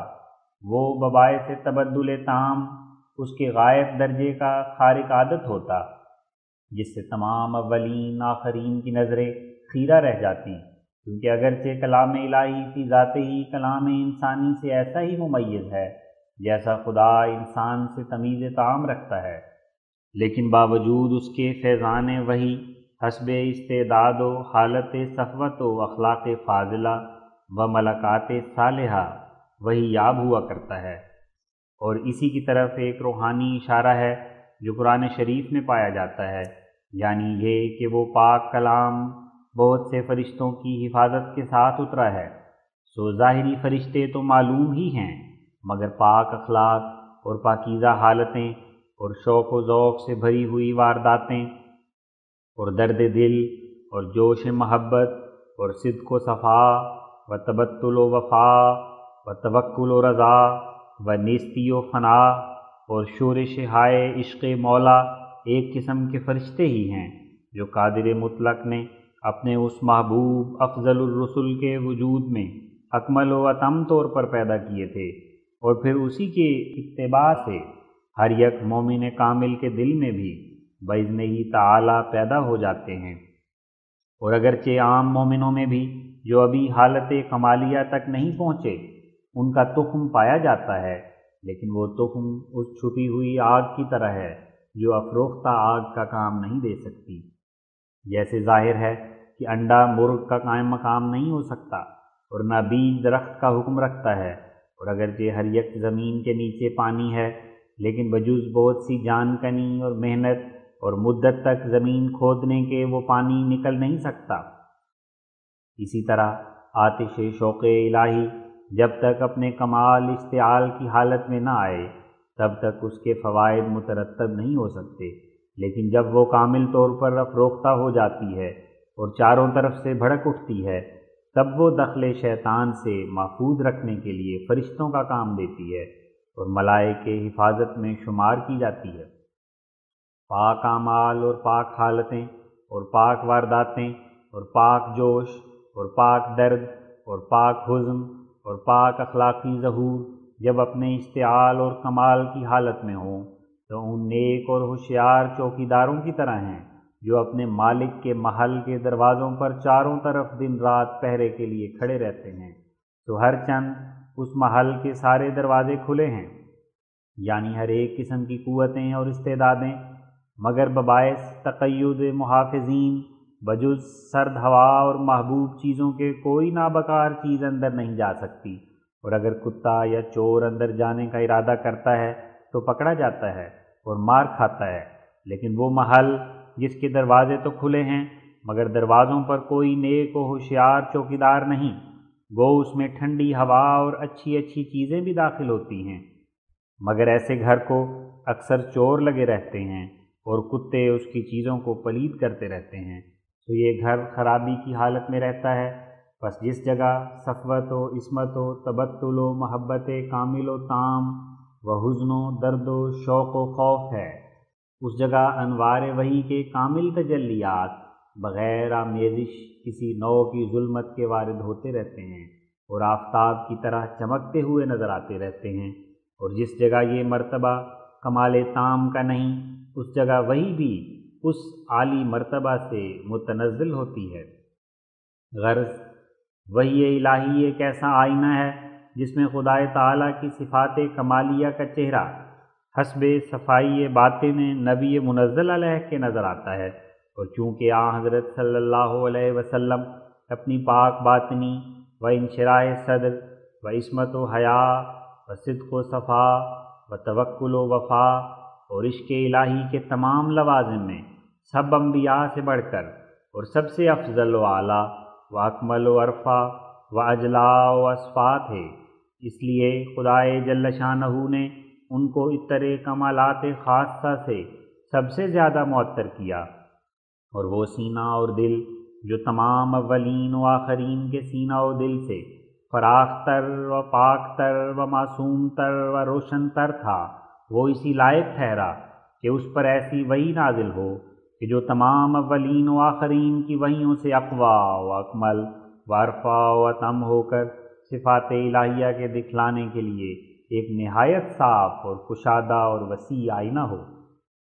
تو یہی وجہ ہے کہ قرآن شریف ایسے کمالات عالیہ رکھتا ہے جو اس کی تیز شعاؤں اور شوخ کرنوں کے آگے تمام صحف سابقہ کی چمک کالعدم ہو رہی ہے۔ کوئی ذہن ایسی صداقت نکال نہیں سکتا جو پہلے ہی سے اس میں درج نہ ہو، کوئی فکر ایسے برہان عقلی پیش نہیں کر سکتا جو پہلے ہی سے اس نے پیش نہ کی ہو، کوئی تقریر ایسا قوی اثر کسی دل پر ڈال نہیں سکتی جیسے قوی اور پربرکت اثر لاکھوں دلوں پر وہ ڈالتا آیا ہے۔ وہ بلا شبہ صفات کمالیہ حق تعالیٰ کا ایک نہایت مصفہ آئینہ ہے جس میں سے وہ سب کچھ ملتا ہے جو ایک سالک کو مدارج عالیہ معرفت تک پہنچنے کے لیے درکار ہے۔ اور جیسا کہ ہم عنوان اس حاشیے پر لکھ چکے ہیں، معرفت حقانی کے عطا کرنے کے لیے 3 دروازے قرآن شریف میں کھلے ہوئے ہیں، ایک عقلی یعنی خدائے تعالیٰ کی ہستی اور خالقیت اور اس کی توحید اور قدرت اور رحم اور قیومی اور مجازات وغیرہ صفات کی شناخت کے لیے جہاں تک علوم عقلیہ کا تعلق ہے استدلالی طریق کو کامل طور پر استعمال کیا ہے، اور اس استدلال کے ضمن میں صنعت منطق و علم بلاغت و فصاحت و علوم طبی و طبابت و حیات و ہندسہ و دقائق فلسفیہ و طریقے جدل و مناظرہ وغیرہ تمام علوم کو نہایت لطیف و موزون طور پر بیان کیا ہے، جس سے اکثر دقیق مسائل کا پیچ کھلتا ہے۔ بس یہ طرز بیان جو فوق العادت ہے از قسم اعجاز عقلی ہے، کیونکہ بڑے بڑے فیلسوف جنہوں نے منطق کو ایجاد کیا اور فلسفی کے قواعد مرتب کیے اور بہت کچھ طبی اور حیات میں کوشش مغز زنی کی، وہ بباعث نقصان عقل اپنے ان علوم سے اپنے دین کو مدد نہیں دے سکے اور نہ اپنی غلطیوں کی اصلاح کر سکے اور نہ اوروں کو فائدہ دینی پہنچا سکے، بلکہ اکثر ان کے دہریہ اور ملحد اور ضعیف الایمان رہے، اور جو بعض ان میں سے کسی قدر خدائے تعالیٰ پر ایمان لائے انہوں نے ضلالت کو صداقت کے ساتھ ملا کر اور خبیث کو طیب کے ساتھ مخلوط کر کے راہ راست کو چھوڑ دیا۔ بس یہ الہی عقل از قبیل خارق عادت ہے جس کے استدلال میں کوئی غلطی نہیں، اور جس نے علوم مذکورہ سے ایک ایسی شائستہ خدمت لی ہے جو کبھی کسی انسان نے نہیں لی، اور اس کے ثبوت کے لیے یہی کافی ہے کہ دلائل وجود باری عز اسمہ اور اس کی توحید و خالقیت وغیرہ صفات کمالیہ کے اثبات میں بیان قرآن شریف کا ایسا محیط و حاوی ہے جس سے بڑھ کر ممکن ہی نہیں کہ کوئی انسان کوئی جدید برہان پیش کر سکے۔ اگر کسی کو شک ہو تو وہ چند دلائل عقلی متعلق اثبات ہستی باری عز اسمہ یا اس کی توحید یا اس کی خالقیت یا کسی دوسری الہی صفت کے متعلق بطور امتحان پیش کرے، بالمقابل قرآن شریف میں سے وہی دلائل یا ان سے بڑھ کر اس کو دکھلائے جائیں جس کے دکھلانے کے ہم آپ ہی ذمہ وار ہیں۔ غرض یہ دعویٰ اور یہ تعریف قرآنی لاف و گزاف نہیں بلکہ حقیقت میں حق ہے، اور کوئی شخص عقائد حقہ کے بات میں کوئی ایسی دلیل پیش نہیں کر سکتا جس کے پیش کرنے سے قرآن شریف غافل رہا ہو۔ قرآن شریف بآواز بلند بیسیوں جگہ اپنے احاطۂ تامہ کا دعویٰ پیش کرتا ہے چنانچہ بعض آیات ان میں سے ہم اس حاشیے میں درج بھی کر چکے ہیں۔ سو اگر کوئی طالب حق کا آزمائش کا شائق ہو تو ہم اس کی تسلی کامل کرنے کے لیے مستعد اور تیار اور ذمہ وار ہیں، مگر افسوس تو یہ ہے کہ اس پرغفلت اور لاپرواہی اور بے قدری کے زمانے میں ایسے لوگ بہت ہی تھوڑے ہیں جو صدق دلی سے طالب حق ہو کر اس خاصیت عظمیٰ و معجزہ کبریٰ کی آزمائش چاہیں، بلکہ وہ اسی میں اپنی سرخروئی سمجھ لیتے ہیں کہ بات کو سنتے ہی انکار کر دیں۔ لیکن ظاہر ہے کہ صرف اس بات کے کہنے سے کہ ہم نہیں مانتے یا ہم اس کو خلاف عقل یا خلاف قانون قدرت سمجھتے ہیں، امر متنازع فی انفصال نہیں پاتا، اور صداقت پسندوں کا یہ طریق ہرگز نہیں۔ ایک شخص کو ایک امر متنازع فی کے اس بات کے لیے میدان میں کھڑے دیکھ کر اور آواز پر آواز مارتے سن کر پھر اس کی طرف رخ نہ کریں، اسے آزما کر نہ دیکھ لیں اور دور بیٹھے یوں ہی کہتے رہیں کہ اس کی یہ باتیں جھوٹ اور بے اصل ہیں، کیا یہ شیوا کسی واقعی راست باز کا ہو سکتا ہے؟ ہرگز نہیں، ہرگز نہیں۔ دوسرا دروازہ معرفت الہی کا جو قرآن شریف میں نہایت وسیع طور پر کھلا ہوا ہے، دقائق علمیہ ہیں، جس کو بوجہ خارق عادت ہونے کے علمی اعجاز کہنا چاہیے۔ وہ علوم کئی قسم کے ہیں۔ اول علم معارف دین، یعنی جس قدر معارف عالیہ دین اور اس کی پاک صداقتیں ہیں، اور جس قدر نکات و لطائف علم الہی ہیں جن کی اس دنیا میں تکمیل نفس کے لیے ضرورت ہے، ایسا ہی جس قدر نفس امارہ کی بیماریاں اور اس کی جذبات اور اس کی دوری یا دائمی آفات ہیں، جو کچھ ان کا علاج اور اصلاح کی تدبیریں ہیں، اور جس قدر تزکیہ و تصفیہ نفس کے طریق ہیں، اور جس قدر اخلاق فاضلہ کے انتہائی ظہور کی علامات و خواص و لوازم ہیں، یہ سب کچھ باستیفاء تام فرقان مجید میں بھرا ہوا ہے۔ اور کوئی شخص ایسی صداقت یا ایسا نقطہ الہیہ یا ایسا طریق وصول اللہ یا کوئی ایسا نادر یا پاک طور مجاہدہ و پرستش الہی کا نکال نہیں سکتا جو اس پاک کلام میں درج نہ ہو۔ دوسرے علم خاص روح و علم نفس ہے، جو ایسے احاطہ تام سے اس کلام موجز نظام میں اندراج پایا ہے کہ جس سے غور کرنے والے سمجھ سکتے ہیں کہ بجز قادر مطلق کے یہ کسی کا کام نہیں۔ تیسرے علم مبدأ و معاد و دیگر امور غیبیہ، جو عالم الغیب کے کلام کا ایک لازمی خاصہ ہے، جس سے دلوں کو تسلی و تشفی ملتی ہے، اور غیب دانی خدائے قادر مطلق کی مشہودی طور پر ثابت و متحقق ہوتی ہے۔ یہ علم اس تفصیل اور کثرت سے قرآن شریف میں پایا جاتا ہے کہ دنیا میں کوئی دوسری کتاب اس کا مقابلہ نہیں کر سکتی۔ پھر علاوہ اس کے قرآن شریف نے تائید دین میں اور علوم سے بھی اعجازی طور پر خدمت لی ہے، اور منطق اور طبی اور فلسفہ اور حیات اور علم نفس اور طبابت اور علم ہندسہ اور علم بلاغت و فصاحت وغیرہ علوم کے وسائل سے علم دین کا سمجھانا اور ذہن نشین کرنا، یا اس کا تفہیم درجہ بدرجہ آسان کر دینا، یا اس پر کوئی برہان قائم کرنا، یا اس سے کسی نادان کا اعتراض اٹھانا مد نظر رکھا ہے۔ غرض طفیلی طور پر یہ سب علوم خدمت دین کے لیے بطور خارق عادت قرآن شریف میں اس عجیب طرز سے بھرے ہوئے ہیں جن سے ہر ایک درجے کا ذہن فائدہ اٹھا سکتا ہے، اور اگرچہ دلی جوش اس عاجز کا اس بات کی طرف دامن دل کھینچ رہا ہے کہ ان سب علوم میں سے دو دو تین تین مسائل علمی جو قرآن شریف میں درج ہیں نمونے کے طور پر اس جگہ لکھے جائیں، اور کچھ براہین عقلیہ بھی جو اس پاک کلام میں اس بات اصول دین کے لیے اندراج پائے ہیں تحریر ہوں، لیکن چونکہ یہ سب بیانات طوالت طلب ہیں اور رسالہ ھذا بوجہ قلیل الحجم ہونے کے ان کی برداشت نہیں کر سکتا، اور کتاب براہین احمدیہ خود ان سب باتوں کی متکفل ہے، اس لیے خوف اطناب سے ترک کر دیا گیا۔ طالبین حق انشاءاللہ تعالی براہین احمدیہ میں ان سب مقاصد کو پا لیں گے، مگر اس جگہ یہ بھی یاد رکھنا چاہیے کہ اگرچہ یہ علوم کسبی طور پر بھی لوگ حاصل کرتے ہیں، لیکن ایک امی محض جو سخت تاریکی اور جہالت کے زمانے میں ایک جنگلی ملک میں پیدا ہوا جس نے مکتب میں ایک حرف نہ پڑھا اور فلاسفہ سے کبھی مخالطت نہ ہوئی اور منطق اور طبی اور حیض اور علم نفس وغیرہ کا اپنے پر جہالت ملک میں نام بھی نہ سنا، اس سے یہ چشمہ فیض کامل اور صحیح طور پر جوش مارنا ایسا کہ کوئی فلسفی اس پر سبقت نہ لے جا سکے ببداہت عقل خارق عادت ہے۔ جو شخص بالکل ان پڑھ ہو کر ایسے بے مثل طور پر حقائق عالیہ، فلسفہ و طبی و حیات و علم خواص روح و معارف دین بغیر کسی کے سکھائے اور پڑھائے کے بیان کرے تو اس کے معجزہ ہونے میں کسی دانا اور منصف مزاج کو تأمل نہیں ہو سکتا۔ تیسرا دروازہ معرفت الہی کا، جو قرآن شریف میں اللہ جل شانہ نے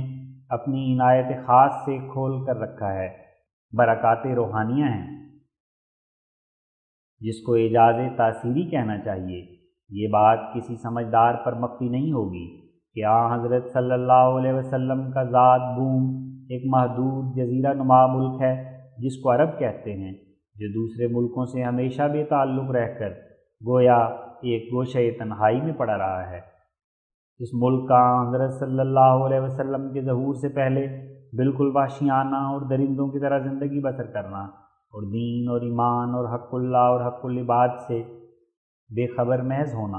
اور سینکڑوں برسوں سے بت پرستی اور دیگر ناپاک خیالات میں ڈوبے چلے آنا اور عیاشی اور بدمستی اور شراب خوری اور قمار بازی وغیرہ فسق کے طریقوں میں انتہائی درجے تک پہنچ جانا اور چوری اور قذاقی اور خون ریزی اور دختر کشی اور یتیموں کا مال کھا جانے اور بیگانہ حقوق دبا لینے کو کچھ گناہ نہ سمجھنا، غرض ہر یک طرح کی بری حالت اور ہر یک نوع کا اندھیرا اور ہر قسم کی ظلمت و غفلت عام طور پر تمام عربوں کے دلوں پر چھائی ہوئی ہونا ایک ایسا واقعہ مشہورہ ہے کہ کوئی متعصب مخالف بھی بشرطے کہ کچھ واقعیت رکھتا ہو اس سے انکار نہیں کر سکتا۔ اور پھر یہ امر بھی ہر یک منصف پر ظاہر ہے کہ وہی جاہل اور وحشی اور یاوا اور ناپارسا طبع لوگ اسلام میں داخل ہونے اور قرآن کو قبول کرنے کے بعد کیسے ہو گئے اور کیوں کر تاثیرات کلام الہی اور صحبت نبی معصوم صلی اللہ علیہ وسلم نے بہت ہی تھوڑے عرصے میں ان کے دلوں کو یکلخت ایسا مبدل کر دیا کہ وہ جہالت کے بعد معارف دینی سے مالا مال ہو گئے اور محبت دنیا کے بعد الہی محبت میں ایسے کھوئے گئے کہ اپنے وطنوں، اپنے مالوں، اپنے عزیزوں، اپنی عزتوں، اپنی جان کے آراموں کو اللہ جل شانہ کے راضی کرنے کے لیے چھوڑ دیا۔ چنانچہ یہ دونوں سلسلے ان کی پہلی حالت اور اس نئی زندگی کے جو بعد اسلام انہیں نصیب ہوئے قرآن شریف میں ایسی صفائی سے درج ہیں کہ ایک صالح اور نیک دل آدمی پڑھنے کے وقت بے اختیار چشم پر آب ہو جاتا ہے۔ بس وہ کیا چیز تھی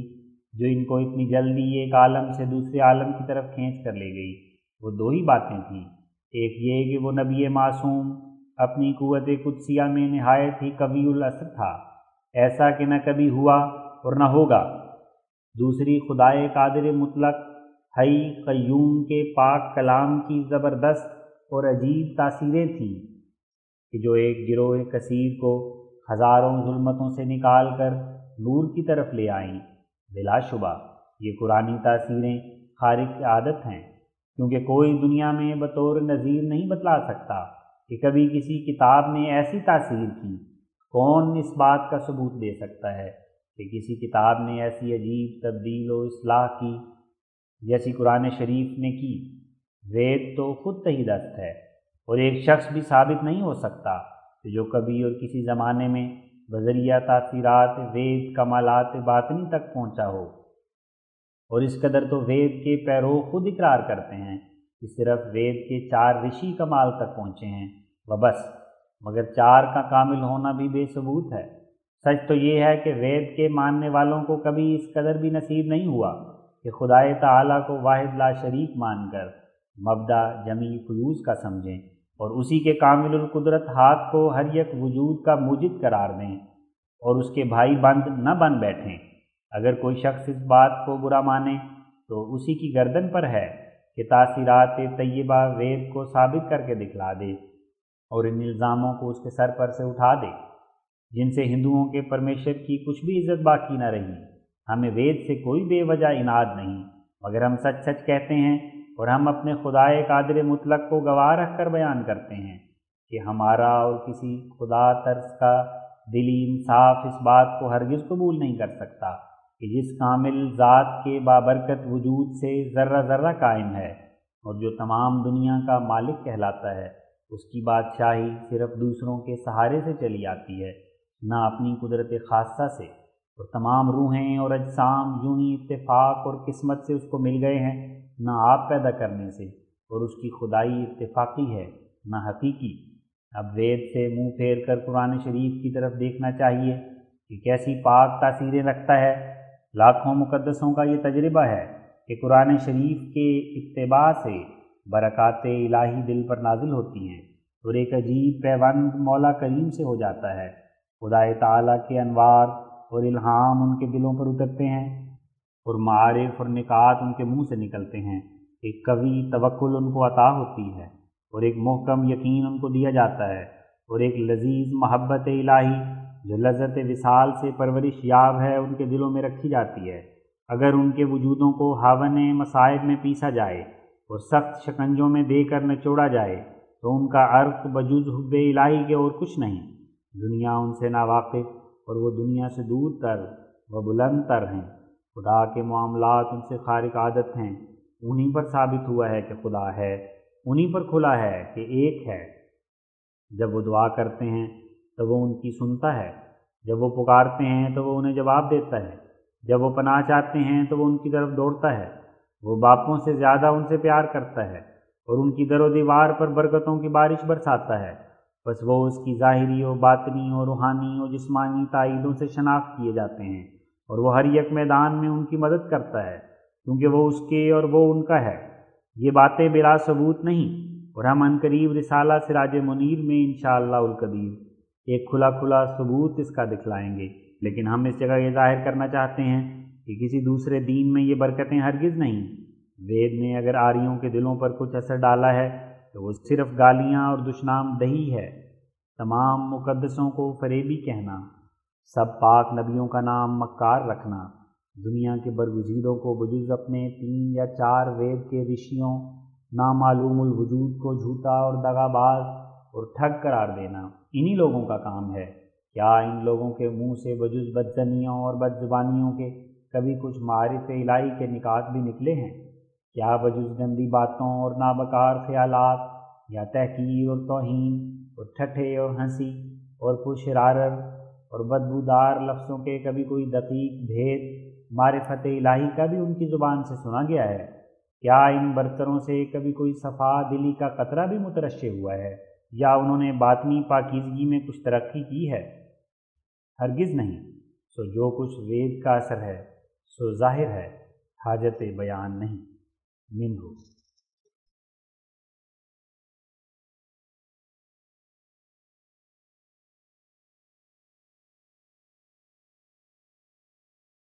سچ تو یہ ہے کہ کلام الہی نے مسلمانوں کو دوسرے معجزات سے بکلی بے نیاز کر دیا ہے۔ وہ نہ صرف اعجاز بلکہ اپنی برکات و تنویرات کے روح سے اعجاز آفرین بھی ہے۔ فی الحقیقت قرآن شریف اپنی ذات میں ایسی صفات کمالیہ رکھتا ہے جو اس کو خارجیہ معجزات کی کچھ بھی حاجت نہیں۔ خارجیہ معجزات کے ہونے سے اس میں کچھ زیادتی نہیں ہوتی اور نہ ہونے سے کوئی نقص عائد حال نہیں ہوتا۔ اس کا بازار حسن معجزات خارجیہ کے زیور سے رونق پذیر نہیں،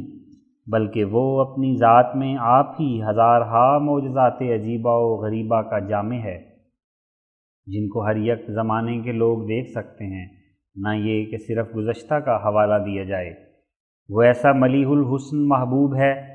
کہ ہر یک چیز اس سے مل کر آرائش پکڑتی ہے،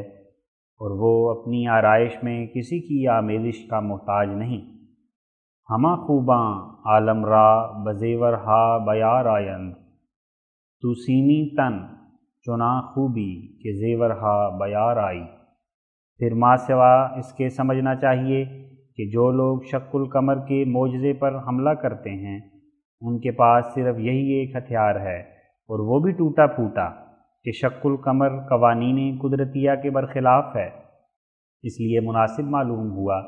کہ اول ہم ان کے قانون قدرت کی کچھ تفتیش کر کے پھر وہ ثبوت تاریخی پیش کریں جو اس واقعے کی صحت پر دلالت کرتے ہیں۔ جاننا چاہیے کہ نیچر کے ماننے والے یعنی قانون قدرت کے پیرو کہلانے والے اس خیال پر زور دیتے ہیں کہ یہ بات بدیہی ہے کہ جہاں تک انسان اپنی عقلی قوتوں سے جان سکتا ہے وہ بجز قدرت اور قانون قدرت کے کچھ نہیں، یعنی مصنوعات و موجودات مشہودہ موجودہ پر نظر کرنے سے چاروں طرف یہی نظر آتا ہے کہ ہر ایک چیز مادی یا غیر مادی جو ہم میں اور ہمارے ارد گرد یا فوق و تحت میں موجود ہے وہ اپنے وجود اور قیام اور ترتب آثار میں ایک عجیب سلسلہ انتظام سے وابستہ ہے جو ہمیشہ اس کی ذات میں پایا جاتا ہے اور کبھی اس سے جدا نہیں ہوتا۔ قدرت نے جس طرح پر جس کا ہونا بنا دیا بغیر خطا کے اسی طرح ہوتا ہے اور اسی طرح پر ہوگا، بس وہی سچ ہے اور اصول بھی وہی سچے ہیں جو اس کے مطابق ہیں۔ میں کہتا ہوں کہ بلا شبہ یہ سب سچ، مگر کیا اس سے یہ ثابت ہو گیا کہ قدرت الہی کے طریقے اور اس کے قانون اسی حد تک ہیں جو ہمارے تجربے اور مشاہدے میں آ چکے ہیں، اس سے زیادہ نہیں؟ جس حالت میں الہی قدرتوں کو غیر محدود ماننا ایک ایسا ضروری مسئلہ ہے جو اسی سے نظام کارخانہ الوہیت وابستہ اور اسی سے ترقیات علمیہ کا ہمیشہ کے لیے دروازہ کھلا ہوا ہے، تو پھر کس قدر غلطی کی بات ہے کہ ہم یہ ناکارہ حجت پیش کریں کہ جو امر ہماری سمجھ اور مشاہدے سے باہر ہے وہ قانون قدرت سے بھی باہر ہے، بلکہ جس حالت میں ہم اپنے منہ سے اقرار کر چکے کہ قوانین قدرتیہ غیر متناہی اور غیر محدود ہیں، تو پھر ہمارا یہ اصول ہونا چاہیے کہ ہر ایک نئی بات جو ظہور میں آوے پہلے ہی اپنی عقل سے بالا تر دیکھ کر اس کو رد نہ کریں، بلکہ خوب متوجہ ہو کر اس کے ثبوت یا عدم ثبوت کا حال جانچ لیں۔ اگر وہ ثابت ہو تو اپنے قانون قدرت کی فہرست میں اس کو بھی داخل کر لیں، اور اگر وہ ثابت نہ ہو تو صرف اتنا کہہ دیں کہ ثابت نہیں، مگر اس بات کے کہنے کے ہم ہرگز مجاز نہیں ہوں گے کہ وہ امر قانون قدرت سے باہر ہے، بلکہ قانون قدرت سے باہر کسی چیز کو سمجھنے کے لیے ہمارے لیے پرضرور ہے کہ ہم ایک دائرے کی طرح خدائے تعالیٰ کے تمام قوانین ازلی و ابدی پر محیط ہو جائیں اور بخوبی ہمارا فکر اس بات پر احاطہ تام کر لے کہ خدائے تعالیٰ نے روز اول سے آج تک کیا کیا قدرتیں ظاہر کیں اور آئندہ اپنے ابدی زمانے میں کیا کیا قدرتیں ظاہر کرے گا۔ کیا وہ جدید در جدید قدرتوں کے ظاہر کرنے پر قادر ہوگا یا کوہلو کے بیل کی طرح انہی چند قدرتوں میں مقید اور محصور رہے گا جن کو ہم دیکھ چکے ہیں اور جن پر ہمارا بخوبی احاطہ ہے؟ اور اگر انہی میں مقید اور محصور رہے گا تو باوجود اس کے غیر محدود الوہیت اور قدرت اور طاقت کے یہ مقید اور محصور رہنا کس وجہ سے ہوگا؟ کیا وہ آپ ہی وسیع قدرتوں کے دکھلانے سے عاجز آئے گا یا کسی دوسرے قاصر نے اس پر جبر کیا ہوگا، یا اس کی خدائی کو انہی چند قسم کی قدرتوں سے قوت پہنچتی ہے اور دوسری قدرتوں کے ظاہر کرنے سے اس پر زوال آتا ہے؟ بہرحال اگر ہم خدائے تعالیٰ کی قدرتوں کو غیر محدود مانتے ہیں تو یہ جنون اور دیوانگی ہے کہ اس کی قدرتوں پر احاطہ کرنے کی امید رکھیں، کیونکہ اگر وہ ہمارے مشاہدے کے پیمانے میں محدود ہو سکیں تو پھر غیر محدود اور غیر متناہی کیوں کر رہے ہیں؟ اور اس صورت میں نہ صرف یہ نقص پیش آتا ہے کہ ہمارا فانی اور ناقص تجربہ خدائے ازلی و ابدی کی تمام قدرتوں کا حد بست کرنے والا ہوگا، بلکہ ایک بڑا بھاری نقص یہ بھی ہے کہ اس کی قدرتوں کے محدود ہونے سے وہ خود بھی محدود ہو جائے گا، اور پھر یہ کہنا پڑے گا کہ جو کچھ خدائے تعالیٰ کی حقیقت اور کنو ہے ہم نے سب معلوم کر لی ہے اور اس کے گہراؤ اور تہ تک ہم پہنچ گئے ہیں، اور اس کلمے میں جس قدر کفر اور بے ادبی اور بے ایمانی بھری ہوئی ہے وہ ظاہر ہے، حاجت بیان نہیں۔ سو ایک محدود زمانے کے محدود در محدود تجارب کو پورا قانون قدرت خیال کر لینا اور اس پر غیر متناہی سلسلہ قدرت کو ختم کر دینا اور آئندہ کے نئے اسرار کھلنے سے نا امید ہو جانا ان پست نظروں کا نتیجہ ہے جنہوں نے خدائے ذوالجلال کو جیسا کہ چاہیے شناخت نہیں کیا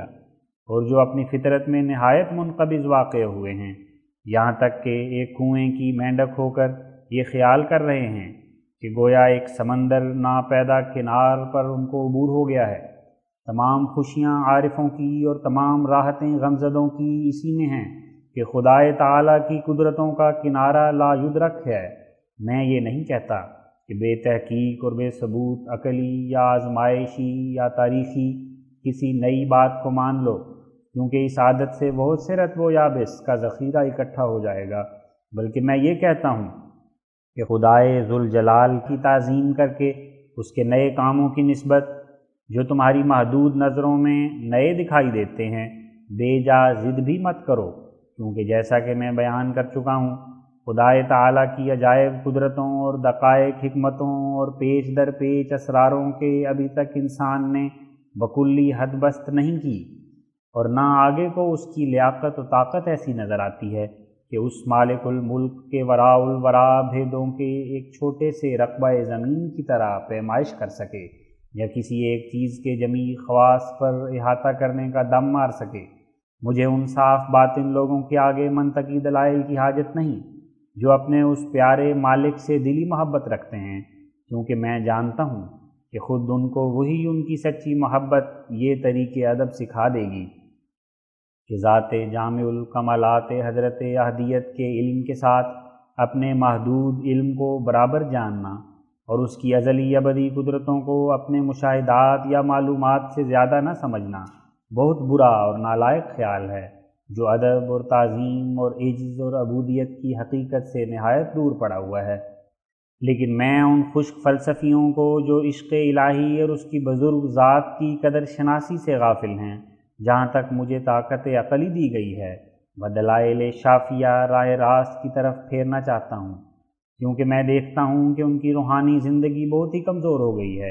اور ان کی بے جا آزادی اور ذوف ایمان نے بہت ہی برا اثر ان کے ارادت باطنی اور ان کی دینی اولوالعزمی اور ان کی اندرونی حالت پر ڈالا ہے، اور عجیب طور پر انہوں نے ضلالت کو صداقت کے ساتھ ملا دیا ہے۔ مذہب وہ چیز ہے جس کی برکات کی اصل جڑ ایمان و اعتبار و حسن اعتقاد و حسن ظن و اطاعت و اتباع مخبر صادق و کلام الہی ہے، لیکن وہ لوگ اپنے غلط فلسفے کی وجہ سے مذہب کی حقیقت کچھ اور ہی سمجھ رہے ہیں، سو انہیں لازم ہے کہ تعصب اور خود پسندی کے شور و غوغا سے اپنے تئیں الگ کر کے سیدھی نظر اور سیدھے خیال سے اس سوال پر غور کریں کہ ایمان کیا شے ہے اور اس پر ثواب مترتب ہونے کی کیوں امید کی جاتی ہے۔ سو جاننا چاہیے کہ ایمان اس اقرار لسانی و تصدیق قلبی سے مراد ہے جو تبلیغ و پیغام کسی نبی کی نسبت محض تقویٰ اور دور اندیشی کے لحاظ سے صرف نیک ظنی کی بنیاد پر، یعنی بعض وجوہ کو معتبر سمجھ کر اور اس طرف غلبہ اور رجحان پا کر بغیر انتظار کامل اور قطعی اور باشگاف ثبوت کے دلی انشراح سے قبولیت و تسلیم ظاہر کی جائے، لیکن جب ایک خبر کی صحت پر وجوہ کاملہ قیاسیہ اور دلائل کافیہ عقلیہ مل جائیں تو اس بات کا نام ایقان ہے، جس کو دوسرے لفظوں میں علم الیقین بھی کہتے ہیں۔ اور جب خدائے تعالی خود اپنے خاص جذبہ اور محبت سے خارق عادت کے طور پر انوار ہدایت کھولے اور اپنے آلاء و نعماء سے آشنا کرے اور لدنی طور پر عقل اور علم عطا فرماوے، اور ساتھ اس کے ابواب کشف اور الہام بھی منکشف کر کے عجائبات الوہیت کا سیر کراوے اور اپنے محبوبانہ حسن و جمال پر اطلاع بخشے، تو اس مرتبے کا نام عرفان ہے، جس کو دوسرے لفظوں میں عین الیقین اور ہدایت اور بصیرت کے نام سے بھی موسوم کیا گیا ہے۔ اور جب ان تمام مراتب کی شدت اثر سے عارف کے دل میں ایک ایسی کیفیت حالی عشق اور محبت کے باذن ہی تعالی پیدا ہو جائے کہ تمام وجود عارف کا اس کی لذت سے بھر جائے اور آسمانی انوار اس کے دل پر بکلی احاطہ کر کے ہر یک ظلمت و قبض و تنگی کو درمیان سے اٹھاویں، یہاں تک کہ بوجہ کمال رابطہ عشق و محبت و بباعث انتہائی جوش صدق و صفا کی بلا اور مصیبت بھی محسوس اللذات و مدرک الحلاوت ہو، تو اس درجے کا نام اطمینان ہے، جس کو دوسرے لفظوں میں حق الیقین اور فلاح اور نجات سے بھی تعبیر کرتے ہیں، مگر یہ سب مراتب ایمانی مرتبے کے بعد ملتے ہیں اور اس پر مترتب ہوتے ہیں۔ جو شخص اپنے ایمان میں قوی ہوتا ہے وہ رفتہ رفتہ ان سب مراتب کو پا لیتا ہے، لیکن جو شخص ایمانی طریق کو اختیار نہیں کرتا اور ہر یک صداقت کے قبول کرنے سے اول قطعی اور یقینی اور نہایت واشگاف ثبوت مانگتا ہے، اس کی طبیعت کو اس راہ سے کچھ مناسبت نہیں، اور وہ اس لائق ہرگز نہیں ہو سکتا کہ اس قادر غنی بے نیاز کے فیوض حاصل کرے۔ عادت اللہ قدیم سے اسی طرح پر جاری ہے، اور یہ اس فن علم الہی کا نہایت باریک نقطہ ہے جس پر سعادت مندوں کو غور کرنی چاہیے کہ ہمیشہ ثواب اور فیضان سماوی ایمان پر ہی مترتب ہوتا ہے۔ اس راہ کا سچا فلسفہ یہی ہے کہ انسان دین قبول کرنے کی ابتدائی حالت میں اس بے نیاز مطلق اور اس کی قدرت اور اس کے وعد و وعید اور اس کے اخبار و اسرار کے ماننے میں لمبے لمبے انکاروں سے مجتنب رہے، کیونکہ ایمانی صورت کے قائم رکھنے کے لیے جس پر تمام ثواب وابستہ ہے، ضرور تھا کہ خدائے تعالی امور ایمانیہ کو ایسا منکشف نہ کرتا کہ وہ دوسرے بدیہیات کی طرح ہر یک عام اور خاص کی نظر میں مسلم الوجود ہو جاتی۔ یہ تو سچ ہے کہ انسان مکلف بوجہ عقل ہے، نامعقول باتوں کو مان نہیں سکتا اور نہ در حالت انکار قابل الزام ٹھہرتا ہے، لیکن خدا تمہیں ہدایت کرے، تم خوب سوچ لو کہ خدائے تعالیٰ بھی کسی نامعقول بات پر جو عند العقل اس کی قدرت اور طاقت سے بعید ہے ایمان لانے کے لیے تمہیں مجبور نہیں کرتا، اور ہمارے کسی لفظ سے یہ نہیں نکلتا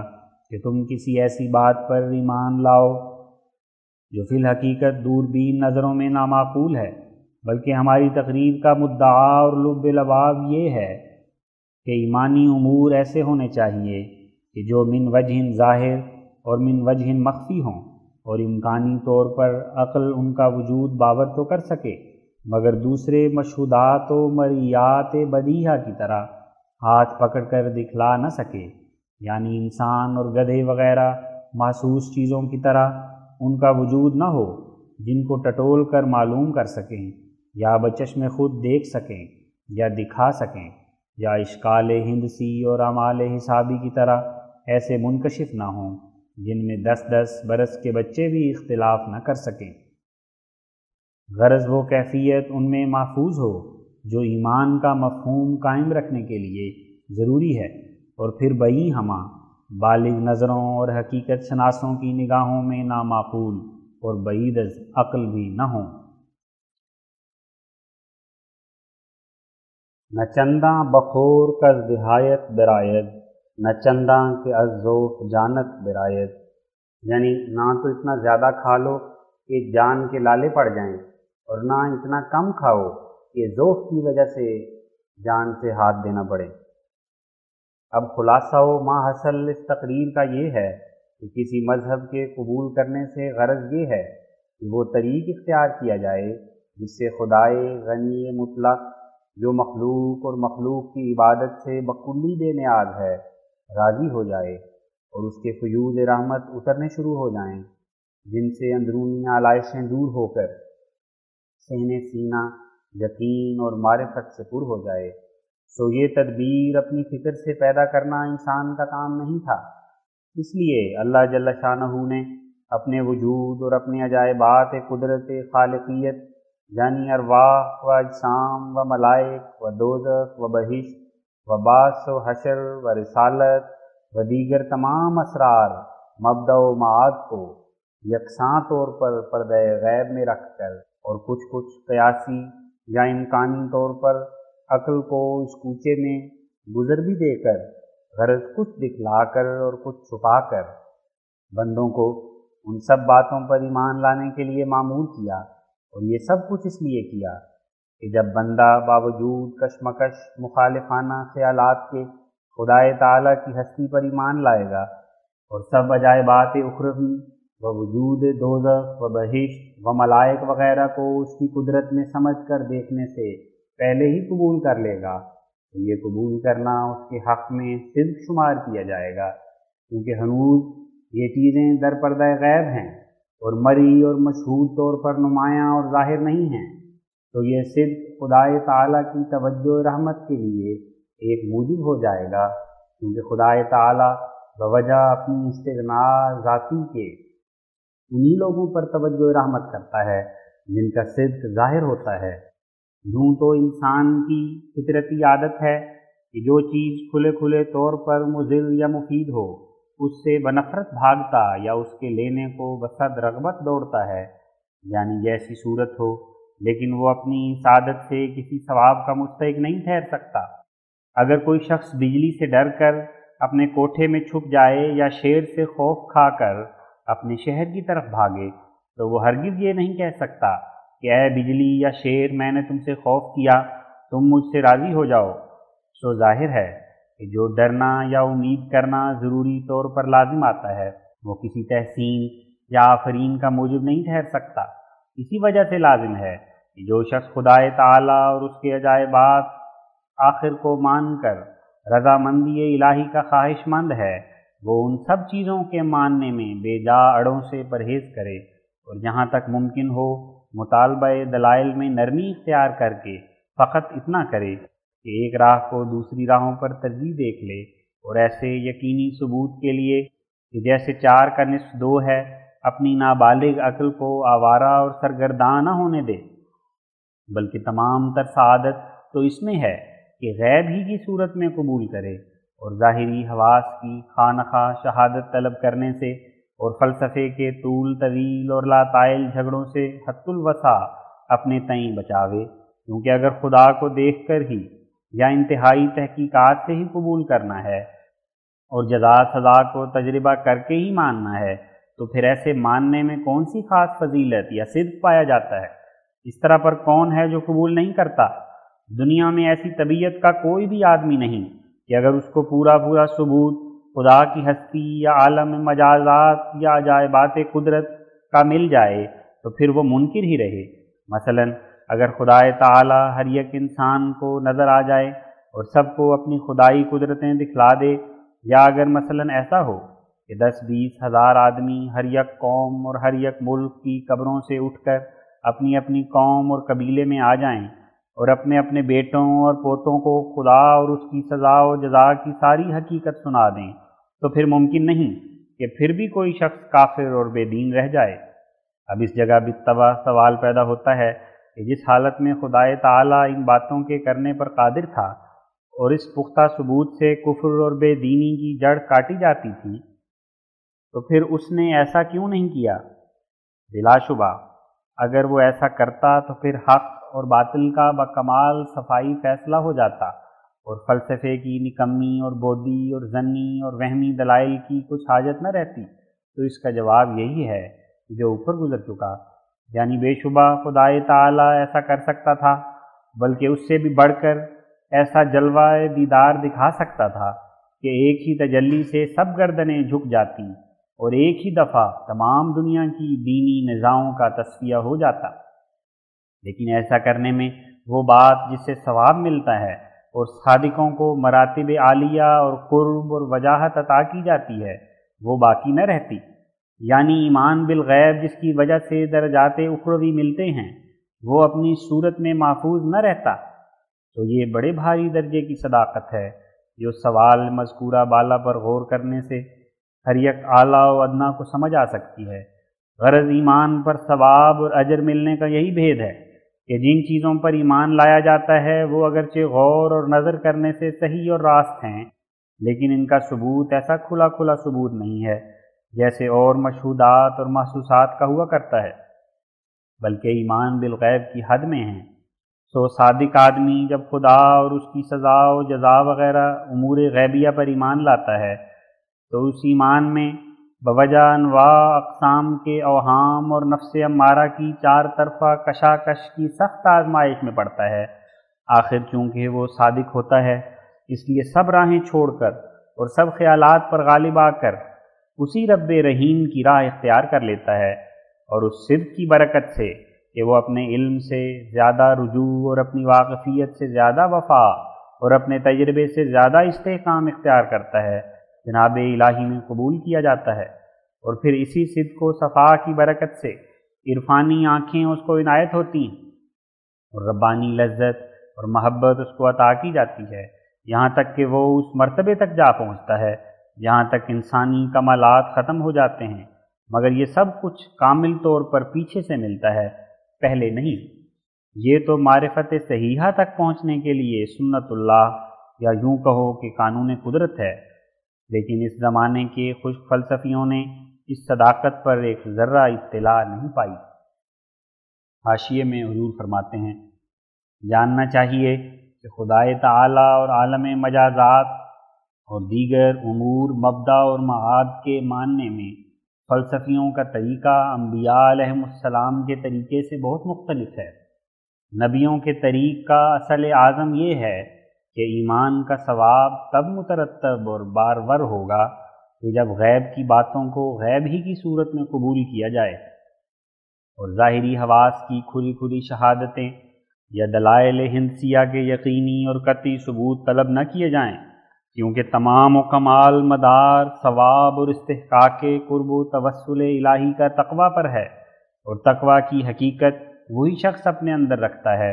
جو افراط آمیز تفتیشوں اور لمبے چوڑے انکاروں اور ہر جزئی کی منہ شگافی سے اپنی تئیں بچاتا ہے، اور صرف دور اندیشی کے طور سے ایک راہ کی سچائی کا دوسری راہوں پر غلبہ اور رجحان دیکھ کر بحسن ظن قبول کر لیتا ہے۔ اسی بات کا نام ایمان ہے، اور اسی ایمان پر فیوض الہی کا دروازہ کھلتا ہے اور دنیا و آخرت میں سعادتیں حاصل ہوتی ہیں۔ جب کوئی نیک بندہ ایمان پر محکم قدم مارتا ہے اور پھر دعا اور نماز اور فکر اور نظر سے اپنی حالت علمی میں ترقی چاہتا ہے تو خدائے تعالی خود اس کا متولی ہو کر اور آپ اس کا ہاتھ پکڑ کر درجہ ایمان سے درجہ عین الیقین تک اس کو پہنچا دیتا ہے، مگر یہ سب کچھ بعد استقامت و مجاہدات و ریاضات و تزکیہ و تصفیہ نفس ملتا ہے، پہلے نہیں۔ اور جو شخص پہلے ہی تمام جزیات کی بکلی صفائی کرنا چاہتا ہے اور قبل صفائی اپنے بد عقائد اور بد اعمال کو کسی حالت میں چھوڑنا نہیں چاہتا، وہ اس ثواب اور اس راہ کے پانے سے محروم ہے، کیونکہ ایمان اسی حد تک ایمان ہے جب تک وہ امور جن کو مانا گیا ہے کسی قدر پردہ غیب میں ہیں، یعنی ایسی حالت پر واقع ہیں جو ابھی تک عقلی ثبوت نے ان پر احاطہ تام نہیں کیا اور نہ کسی کشفی طور پر وہ نظر آئی، بلکہ ان کا ثبوت صرف غلبہ ظن تک پہنچا ہے بس۔ یہ تو انبیاء کا سچا فلسفہ ہے جس پر قدم مارنے سے کروڑ ہا بندگان خدا آسمانی برکتیں پا چکے ہیں، اور جس پر ٹھیک ٹھیک چلنے سے بے شمار خلق اللہ معرفت تامہ کے درجے تک پہنچ چکی ہیں اور ہمیشہ پہنچتی ہیں، اور جن اعلیٰ درجے کے تعینیوں کو شوخی اور جلدی سے فلسفی لوگوں نے ڈھونڈا اور نہ پایا، وہ سب مراتب ان ایماندار بندوں کو بڑی آسانی سے مل گئے، اور اس سے بھی بڑھ کر اس میں معرفت تامہ کے درجے تک پہنچ گئے جو کسی فلسفی کے کانوں نے اس کو نہیں سنا اور نہ اس کی آنکھ نے دیکھا اور نہ کبھی اس کے دل میں گزرا، لیکن اس کے مقابلے پر خشک فلاسفروں کا جھوٹا اور مغشوش فلسفہ جس پر آج کل کے نو تعلیم یافتہ لوگ فریفتہ ہو رہے ہیں اور جس کے بد نتائج کی بے خبری نے بہت سے سادہ لوگوں کو برباد کر دیا ہے، یہ ہے کہ جب تک کسی اصل یا فرع کا قطعی طور پر فیصلہ نہ ہو جائے اور بکلی اس کا انکشاف نہ ہو جائے، تب تک اس کو ہرگز ماننا نہیں چاہیے، وہ خدا ہو یا کوئی اور چیز ہو۔ ان میں سے اعلیٰ درجے کے اور کامل فلاسفر جنہوں نے ان اصولوں کی سخت پابندی اختیار کی تھی، انہوں نے اپنا نام محققین رکھا، جن کا دوسرا نام دہریہ بھی ہے۔ ان کامل فلاسفروں کا بپابندی اپنے اصول قدیمہ کے یہ مذہب رہا ہے کہ چونکہ خدا تعالیٰ کا وجود قطعی طور پر بذریعہ عقل ثابت نہیں ہو سکتا اور نہ ہم نے اس کو بچشم خود دیکھا، اس لیے ایسے خدا کا ماننا ایک امر مظنون اور مشتبہ کا مان لینا ہے جو اصول متقررہ فلسفہ سے بکلی بعید ہے۔ سو انہوں نے پہلے ہی خدا تعالیٰ کو درمیان سے اڑایا، پھر فرشتوں کا یوں فیصلہ کیا کہ یہ بھی خدا تعالیٰ کی طرح نظر نہیں آتے، چلو یہ بھی درمیان سے اٹھاؤ۔ پھر روحوں کی طرف متوجہ ہوئے اور یہ رائے ظاہر کی کہ ہم کوئی ثبوت قابل اطمینان اس بات پر نہیں دیکھتے کہ بعد مرنے کے روح باقی رہ جاتی ہے، نہ کوئی روح نظر آتی ہے اور نہ واپس آ کر کچھ اپنا قصہ سناتی ہے، بلکہ سب روحیں مفارقت بدن کے بعد خدا اور فرشتوں کی طرح بے اثر و بے نشان ہیں، تو ان کا بھی وجود ماننا خلاف دلیل و برہان ہے۔ ان سب فیصلوں کے بعد ان کی نظر عمیق نے تکالیف شریعہ کی مشقت اور حلال حرام کا فرق اصول فلسفہ کا سخت مخالف سمجھا، اس لیے انہوں نے صاف صاف اپنی رائے ظاہر کر دی کہ ماں اور بہن اور جورو میں فرق کرنا یا اور چیزوں میں سے بلا ثبوت ضرر طبی بعض چیزوں کو حرام سمجھ لینا، یہ سب بناوٹی باتیں ہیں جن پر کوئی فلسفی دلیل قائم نہیں ہو سکتی۔ اسی طرح انہوں نے یہ بھی بیان کیا کہ ننگا رہنے میں کوئی شناعت عقلی ثابت نہیں ہوتی، بلکہ اس میں طبی قواعد کے روح سے فوائد ہیں۔ اسی طرح ان فلاسفروں کے اور بھی مسائل ہیں، اور خلاصہ ان کے مذہب کا یہی ہے کہ وہ بجز دلائل قطعیہ عقلیہ کے کسی چیز کو نہیں مانتے، اور ان کی فلسفیانہ نگاہ میں وہ کیسی کوئی بد عملی ہو جب تک براہین قطعیہ فلسفیہ سے اس کا بد ہونا ثابت نہ ہو لے، یعنی جب تک اس میں کوئی طبی ضرر یا دنیاوی بد انتظامی متصور نہ ہو تب تک اس کا ترک کرنا بے جا ہے۔ مگر جو دوسرے درجے کے فلاسفر ہیں، انہوں نے لوگوں کے لعن طعن سے اندیشہ کر کے اپنے فلاسفری اصولوں کو کچھ نرم کر دیا ہے، اور قوم کے خوف اور ہم جنسوں کی شرم سے خدا اور عالم جزا اور دوسری کئی باتوں کو ضمنی طور پر تسلیم کر بیٹھے ہیں۔ لیکن یہ اعلیٰ درجے کے فلاسفر ان کو سخت نالائق اور بد فہم اور غبی الطبع اور بزدل اور اپنی سوسائٹی کے بدنام کنندہ خیال کرتے ہیں، کیونکہ انہوں نے فلاسفر ہونے کا دعویٰ تو کیا لیکن اصول فلسفہ پر جیسا کہ حق چلنے کا تھا نہیں چلے۔ اس لیے اول درجے کے فلاسفر اس بات سے عار رکھتے ہیں کہ ان ناقصوں کو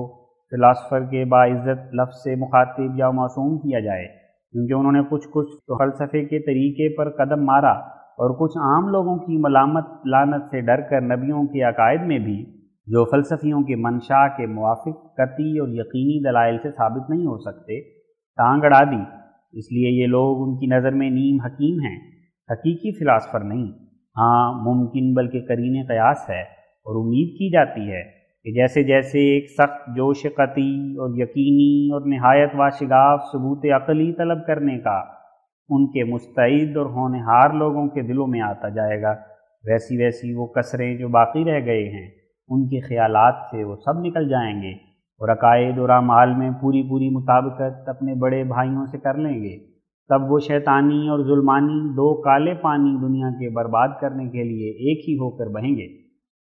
اور اگر آئندہ ضروریت میں فلسفے نے ترقی کی تو وہ بجائے اس کے کہ حال کے فلسفیوں کی طرح یہ سوال کریں کہ اگر ملائک یا شیاطین کچھ چیز ہیں تو ہمیں دکھلاؤ،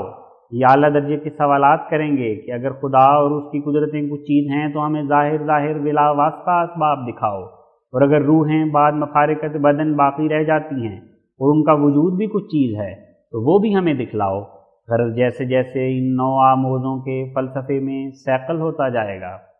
اعلیٰ سے اعلیٰ سوال ان کے دلوں میں پیدا ہوتے جائیں گے، یہاں تک کہ اول درجے کے فلاسفروں سے ہاتھ جا ملائیں گے۔ ابھی تو حال کچا اور خیال بھی کچا ہے۔ ہو فرمایا، اور وہ بالکل اس بات سے بے خبر ہیں کہ کیوں کر انسان ایمان کے محکم اور استوار زینے سے عرفان کے بلند مینار تک پہنچتا ہے، اور اسی بے خبری کی وجہ سے ان میں اپنے قدم اول میں ہی تعجیل اور جلدی بھری ہوئی ہے، اور نہایت شتاب کاری سے علم دین کو ایک ادنا سا کام اور ایک ناکارہ ہنر سمجھ کر یہ ارادہ کر رہے ہیں کہ مذہب کے تمام اصول و فرع کو اپنی ابتدائی حالت میں ہی بغیر انتظار دوسرے حالات مترقبہ کمالات فطرت کے اس طرح پر دریافت کر لیں جیسے کوئی ہندسہ یا حساب کا مسئلہ دریافت کیا جاتا ہے، اور اگر کوئی دقیقہ دینی اس حد کے انکشاف تک نہ پہنچ سکے تو اس کی نسبت صاف حکم صادر کر دیں کہ یہ سراسر باطل اور پرایہ صداقت سے خالی ہے۔ مگر جیسا کہ ہم ابھی بیان کر چکے ہیں، یہ ایمانی حکمت کا طریق نہیں ہے، بلکہ انسانی ظلمت یا شیطانی رعونت کی ایک تاریکی ہے، کیونکہ اگر ایسا ہی ہوتا اور مذہب کے تمام اجزاء اور جو کچھ اس میں بھرا ہوا ہے پہلے ہی سے اظہر من الشمس اور بدیہی اور بین الانکشاف ہوتے،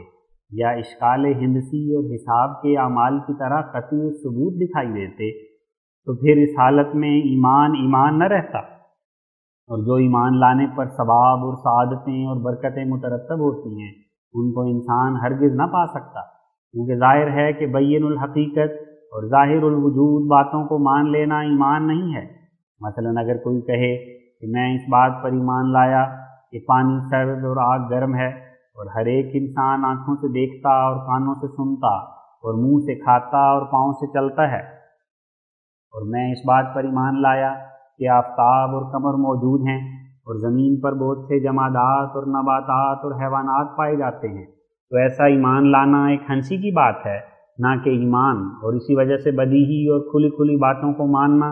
عند اللہ و عند العقلاء ثواب پانے کا موجب نہیں ٹھہر سکتا، بلکہ ایمان وہ شے ہے کہ جن باتوں کو عقل قبول تو کرتی ہے مگر بوجہ در پردہ غیب ہونے کے جیسا کہ چاہیے ان کی حقیقت تک نہیں پہنچ سکتی۔ ان باتوں میں اپنی فراست فطرتی سے کچھ ترجیح یعنی آثار صداقت دیکھ کر اور کسی قدر دلائل عقلیہ کا غلبہ اس طرف پا کر اور پھر خدا کے کلام کو اس پر شاہد ناطق و صادق معلوم کر کے ان باتوں کو مان لیا جائے، یہی ایمان ہے جو ذریعہ خوشنودی خداوند کریم جل شانہ ہو جاتا ہے، اور بعد اس کے جیسا کہ ہم بیان کر چکے ہیں مرتبہ ایقان ہے، اور پھر اس کے بعد مرتبہ عرفان کا ہے، یعنی جب کہ بندہ ایسی باتوں کو مان لیتا ہے جن کو اس کی عقل امکان یا جواز یا وجوب کی صورت میں قبول تو کر لیتی ہے مگر انکشاف کلی کے طور پر ان پر احاطہ نہیں کر سکتے، تو خدا تعالیٰ کی نظر میں وہ شخص صادق ٹھہر جاتا ہے، اور حضرت خداوند کریم عز اسمہ ببرکت اس ایمان کے عرفان کا مرتبہ اس کو عطا کر دیتا ہے، یعنی اپنی طرف سے علم و معرفت و سکینت اس پر نازل کرتا ہے، اور کشفی اور الہامی نوروں سے وہ بقیہ ظلمت بھی اٹھا دیتا ہے جس کے اٹھانے سے عقل دود آمیز عاجز رہ گئی تھی۔ اسی جہت سے خدا تعالیٰ نے جیسے انسان کی فطرت میں مبادی امور کے کسی قدر سمجھنے کے لیے ایک عقلی قوت رکھی ہے، اسی طرح انسان میں کشف اور الہام کے پانے کی بھی ایک قوت مخفی ہے۔ جب عقل انسانی اپنی حد مقررہ تک چل کر آگے قدم رکھنے سے رہ جاتی ہے تو اس جگہ خدا تعالیٰ اپنے صادق اور وفادار بندوں کو کمال عرفان اور یقین تک پہنچانے کی غرض سے الہام اور کشف سے دستگیری فرماتا ہے، اور جو منزلیں بذریعہ عقل طے کرنے سے رہ گئی تھیں اب وہ بذریعہ کشف اور الہام طے ہو جاتی ہیں، اور سالکین مرتبہ عین الیقین بلکہ حق الیقین تک پہنچ جاتے ہیں۔ یہی سنت اللہ اور عادت اللہ ہے جس کی رہنمائی کے لیے تمام پاک نبی دنیا میں آئے ہیں، جس پر چلنے کے بغیر کوئی شخص سچی اور کامل معرفت تک نہیں پہنچا، مگر کم بخت خشک فلسفی کو کچھ ایسی جلدی ہوتی ہے کہ وہ یہی چاہتا ہے کہ جو کچھ کھلنا ہے وہ عقلی مرتبے پر ہی کھل جائے، اور نہیں جانتا کہ عقل انسانی اپنی طاقت سے زیادہ بوجھ نہیں اٹھا سکتی اور نہ طاقت سے آگے قدم رکھ سکتی ہے، اور نہ اس بات کی طرف فکر دوڑاتا ہے کہ خدا تعالیٰ نے انسان کو اس کے کمالات مطلوبہ تک پہنچانے کے لیے صرف جوہر عقل ہی عطا نہیں کیا بلکہ کشف اور الہام پانے کی قوت بھی اس کی فطرت میں رکھی ہے، تو جو کچھ خدا تعالیٰ نے اپنی حکمت کاملہ سے وسائل خدا شناسی انسان کی سرشت کو عطا کیے ہیں، ان وسائل میں سے صرف ایک ابتدائی اور ادنا درجے کے وسیلے کو استعمال میں لانا اور باقی وسائل خدا شناسی سے بکلی بے خبر رہنا بڑی بھاری بد نصیبی ہے، اور ان قوتوں کو ہمیشہ بیکار رکھ کر ضائع کر دینا اور ان سے فائدہ نہ اٹھانا پرلے درجے کی بے سمجھی ہے۔ تو ایسا شخص سچا فلسفی ہرگز نہیں ہو سکتا کہ جو کشف اور الہام پانے کی قوت کو معطل اور بیکار چھوڑتا ہے بلکہ اس سے انکار کرتا ہے، حالانکہ ہزاروں مقدسوں کی شہادت سے کشف اور الہام کا پایا جانا بپایہ ثبوت پہنچ چکا ہے، اور تمام سچے عارف اسی طریق سے معرفت کاملہ تک پہنچے ہیں۔